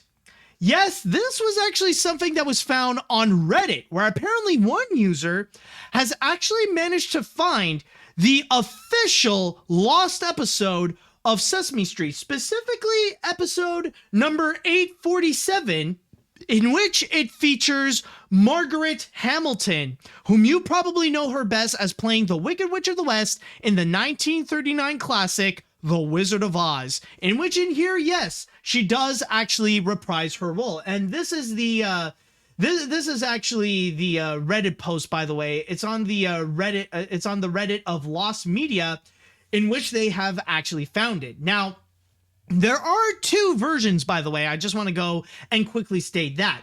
Where on Sesame Street, on Sesame Street, but on the Lost Media posts on Reddit, it's more of an abridged version where they only focused on the Margaret Hamilton bits, only on the narrative where the Wicked Witch of the West was on Sesame Street, and that thing only lasted for 15 minutes long. But the actual episode itself is actually a full-on hour long, and that contains everything. Like it contains all the different segments. It contains all the different little lessons that kids would learn throughout the entire episode. And for this podcast, I actually did manage to watch the entire episode, not just the abridged version with just Margaret Hamilton, but the entirety of the episode of Sesame Street. So for those of you who don't know, here's how the episode goes. Basically, the whole story is that one of the human residents of Sesame Street, David, notices that it was a windy day at Sesame Street, and suddenly there was this broom that fell from the sky, and he actually managed to catch it. And it turns out that it actually belonged to the Wicked Witch of the West from The Wizard of Oz. And she was being her old, evil, cackly self, where she was pretty much telling David to give it back. But the problem is that she cannot just get it back. She can't just grab the broom from David and just go. Because if she would grab the broom while someone else is holding it, she would get an electric shock. It's somehow the one rule about the broom is that the witch cannot be allowed to have the broom if someone else is actually holding it. So she would go and try to find different ways in order to grab the broom. She would try to threaten them. She would try to do like different tricks in order to in order to get the broom, doing all these evil things, including nearly flooding the entire, flooding the little shop that David runs by actually making it rain inside. And from there, there is actually a moral that comes with it, because it is Sesame Street. It is a preschool show. And from there, the whole lesson is in regards to being respectful. That the reason why David refused to give the broom back to the Wicked Witch was because she was being so mean. She was being cruel. She was not being nice at all. And the only way that he wants to go, that he would go and give the witch her broom back, is if she was being nice. If she would say, please, may I have the broom? So that's kind of the big lesson with all this, is to go, is to learn to be respectful, that it's much better to be nice, to be courteous, to show people respect than to actually be mean, to be threatening, and all that kind of stuff. While at the same time, even though you got that whole plot happening, of course you would have all these different animated segments going on and all these little sketches with the Muppets, like with Ernie and Bert. You would have one segment with the Blue Man and Grover. You would also have Guy Smiley hosting Here Is Your Life with a Loaf of Bread. And also, you would have a lot of lessons in regards to the letter I, in regards to going up and down, and in regards to the letter Z. If you come out of this episode not understanding about the letter I, if you come out of this episode still confused about your ups and downs, then we might have a little bit of a problem. You might have to go and consult someone because there's something not normal there. Because if Sesame Street is not doing its job of trying to teach you the letter I and with up and down, I think there's something wrong with you more so than there's something wrong with the episode. Because trust me, they enforce that again and again and again and again and again. Like there's literally a whole animated segment of just two kids going up and down the stairs, going up, down, up, down. Although it doesn't sound like a Sir Palo cartoon with it. In fact, I actually do have, like, because it is a lost media, I actually do have it with me. Let me just go and quickly grab it. Like, I actually did download the episode so that I would go and have this on my files. And I can actually go and share some parts with you. Like, I'll show you the example of, like, the up and down bit. Hold on a sec. Where is it? Yeah, here we go. Is this... Yeah, this one part. This is the thing that I am talking about here. Let me go and, hold on a sec. Let me go and show it to you guys. Up. Down. Up. Down. Up. Down.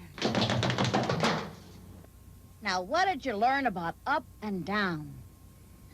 Down is easier. I hope you learn your ups and downs. I mean, you can't get more clear than that. And by the way, there's one person apparently is asking, you're not going to show the whole episode, are you? No. Are you kidding? It's an hour. Like, the whole episode is literally an hour long. I can't even show you that episode. Like, I can't show you the whole thing. Like, we would be here freaking forever. And I mean, I'm already like clocking in at 2 hours. So I think it's safe to say, like, if you want to watch the episode, you go in your own accord. But at this point, some of you might be wondering, however, why is it that this episode got banned? Why is it that this episode is considered lost media? Well, okay, I admit that I think I might have spoiled it a little bit, but it is because this episode was actually banned. There was one time that Sesame Street actually did air it back in 1976, and that was literally the only time that they would actually go and air it. And the reason why they never aired this again was because it was considered too frightening for children. And it's understandably so, because the thing is, not many people, like, maybe nowadays, not many people would actually think of this because of, like, you know, when you think of the Wizard of Oz, it's all happy and cheery and colorful and stuff like that. But many people often forget who would be considered one of the most terrifying, one of the most scariest movie villains of all time. It's none of the horror people. It's actually the Wicked Witch of the West. There have been countless of stories across generations of people being so traumatized of the Wicked Witch, rather it be her loud evil cackle, her army of evil monkeys. Like, there have been plenty of times where people, like, you know, they couldn't watch Wizard of Oz because they got too scared of the Wicked Witch of the West. So from there, when bringing the Wicked Witch on Sesame Street, of course, they would end up getting those same kinds of reactions, where Margaret Hamilton's performance was considered to be a little too scary. Funny enough, there has actually been some, this even offended some Wiccans out there because it portrays a negative stereotype on witches. So from there, the Children's Television Workshop, now known as Sesame Workshop, decided to go and lock this deep into the vaults. In a way, I would say that this episode in particular would be the Sesame Street equivalent of Song of the South, where with this episode in particular, they do not want to air this episode or show this episode to anyone, period. And I will just go and quickly state that, just to express my thoughts, honestly, like, after watching this whole episode, I have to say that it's honestly cute. it's actually, it's a fun-filled episode. Admittedly, I'm not one of those people that got like really scared of the Wicked Witch of the West, and watching what they did here, honestly, I actually liked it, and it actually is a lot of fun. And a major reason is actually because of Margaret Hamilton. Like, keep in mind, with Margaret Hamilton, like, this was this episode was released nearly 40 years after the release of the original Wizard of Oz. And like, you could tell that like she really aged ever since. But still, though, she still got it. Like, it really did feel like it is the Wicked Witch of the West from the Wizard of Oz. And it actually, like, her performance in a way, like, yeah, like for some people, I can imagine it's like scary, especially for little kids. Like, she still does some of the things that like is considered frightening in this in this episode, where she would like puff in and out with like a massive smoke and like a loud exploding sound, and that you would hear like her loud evil cackle and stuff like that. But, honestly, other than that, though, she is actually pretty funny, and she doesn't do like the horrific things, like some of the scary part. Like, one good thing I can say for some people who are scared of the Wicked Witch is that thankfully there are no there are no flying monkeys. It's just the Wicked Witch of the West, and that's it. But her performance, I gotta say, it's actually a lot of fun to see. And one thing that I would say is that another thing that is actually really funny, like one thing that's really funny about this is actually with the Muppets. Like, of course the Muppets are actually, they're great, they're funny in here, but some of my highlights is of course Ernie and Bert, like where Ernie was trolling Bert with being thirsty. It's like they're about to go to sleep, and it's like, hey Bert, I can't sleep, I'm thirsty. Hey, can you get me a glass of water? Okay, I'll go get a glass of water myself. And like, he just being loud about it. It was like, all right, good night, Bert. And you just see Bert's reaction. It's like, how can I sleep with this man? Why am I in the same place with this man?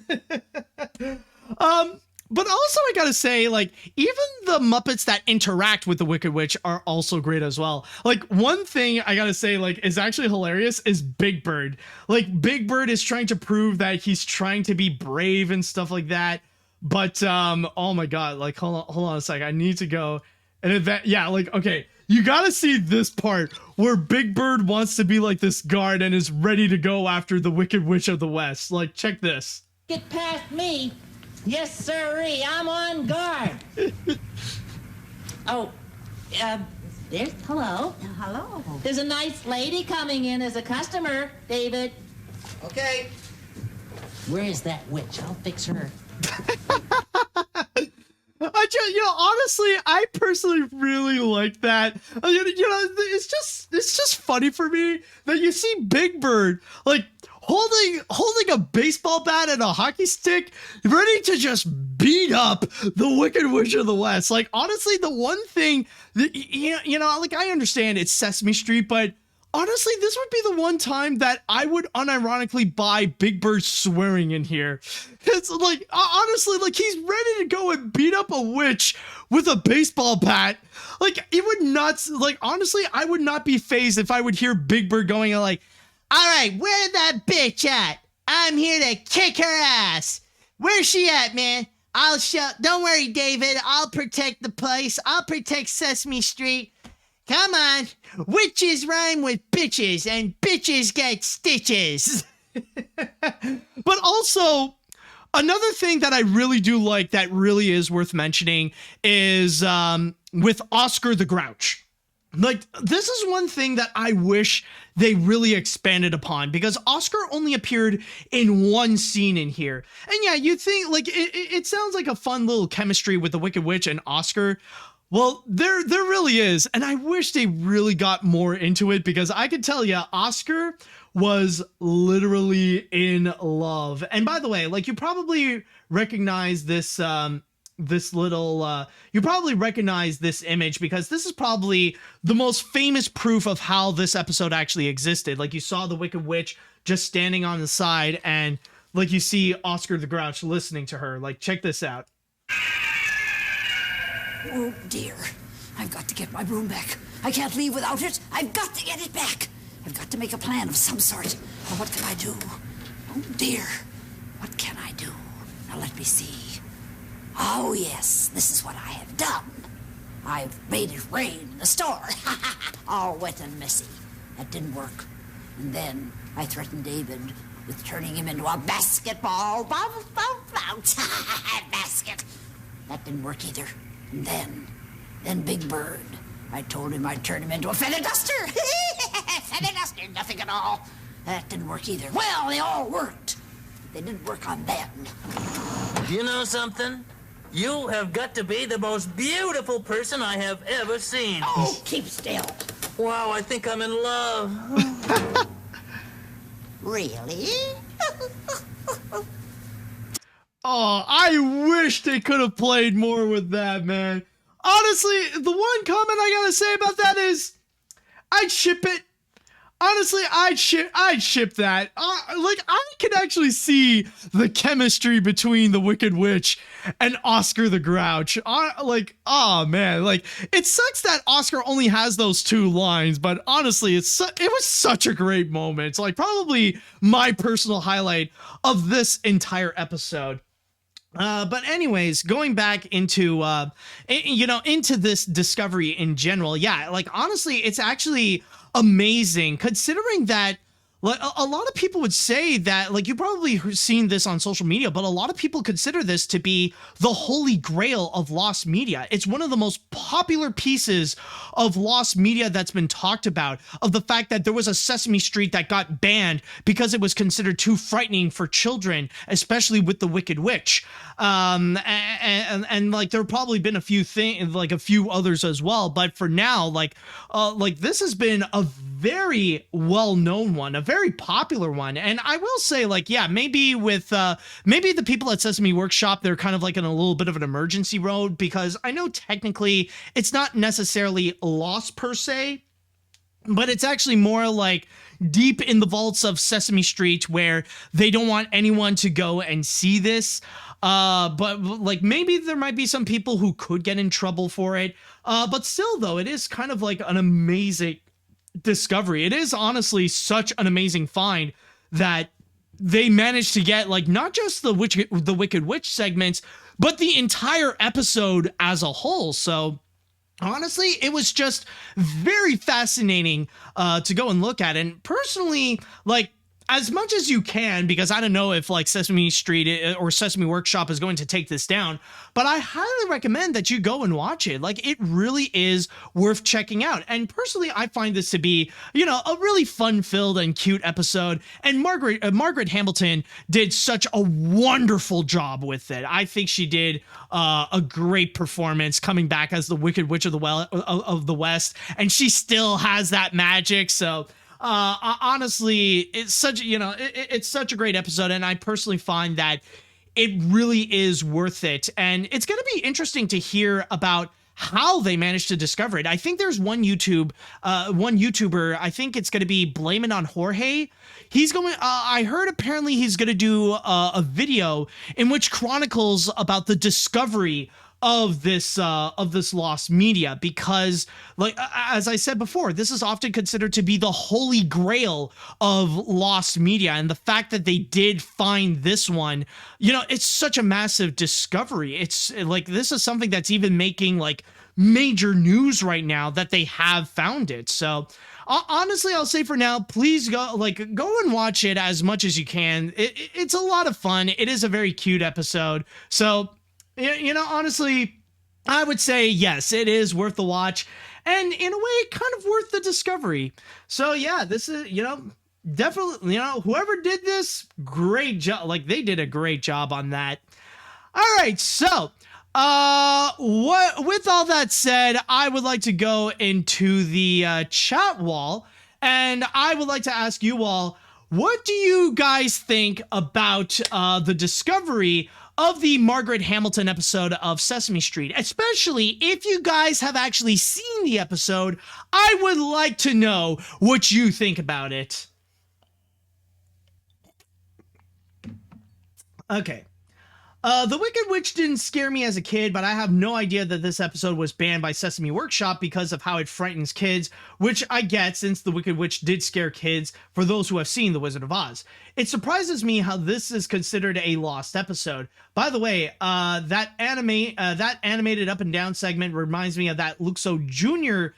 Front and back segment made by Pixar for Sesame Street, and I find it a coincidence how both segments are similar to one another. Oh, yeah, that is true.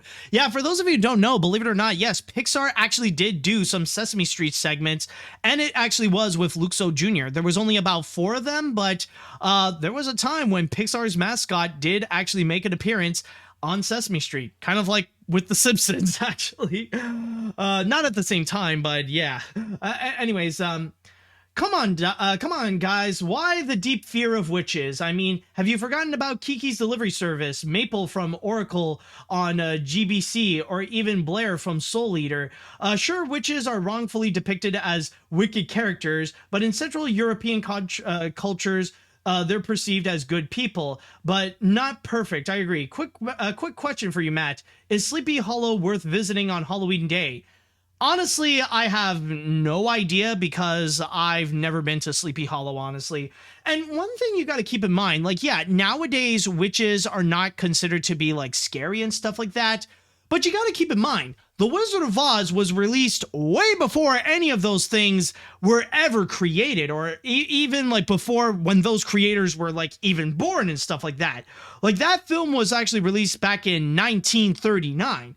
And then from generation after generation, it was still from a time when, like, you know, they still, like, when that witch stereotype was considered to be popular. Like, even back then, the most that they've ever gotten as a good depiction of a witch was probably Bewitched, and that was pretty much it.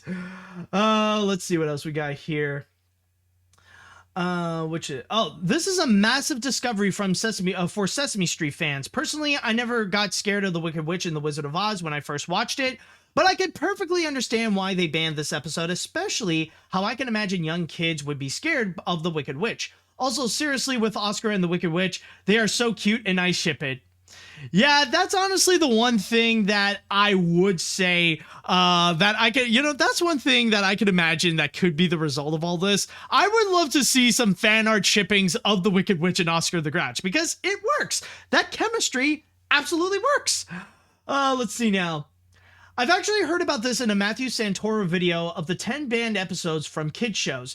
And seeing this, I feel like I have to watch it and see how it is scary. It might not be because it's outdated and edgy. I got it with Margaret Hamilton. She did an excellent job as playing the Wicked Witch of the West. We all have we all have to give her credit. But the image looks like she tried to she's tired and ready for a nap. Also, there's actually another banned episode where Ernie was turned into a zombie and starts counting. Yeah, and I'm sure like Sesame Street has been on for over 50 years. So yeah, this is probably not the only banned episode out there. But yeah, honestly, like nowadays it's not really that scary, but I can imagine like it's understandable from the perspective of like preschoolers. Like imagine kids between 2 and 5 years old. They would probably find that to be quite terrifying, especially for like back then in the mid 1970s. So honestly, there is a part of me that like, yeah, nowadays, I like, there's probably not many people who would find this to be scary. But from the perspective of children, especially preschoolers during the mid 1970s, of course, like, I think they would find that to be terrifying and kind of understandable why Sesame Workshop would ban the episode. Let's see what else we got here. Do we have any other comments? I think, okay, actually, I'll read one more before we go. At least The Wicked Witch of the West on Sesame Street wasn't as scary for kids compared to some other preschool shows that had worse banned episodes for being frightening for kids, such as The Lion and the Bear skid on Teletubbies and that one banned episode of Pingu with the Walrus. Yeah, that is true. I mean, say what you will about the Wicked Witch of the West. She ain't as terrifying as that godforsaken walrus, or like, what was this? Like, I am the bear with brown furry hair. And with that said, that should do it with this episode of AniMat's Crazy Cartoon Cast. Thank you all so much for joining me on this epic episode, and tune in for next time for more fun-filled stories that we're going to go and talk about. And with all that said and done, I would like to say thank you all so much for listening. Thank you all so much for watching. And until next time, see you later, dudes.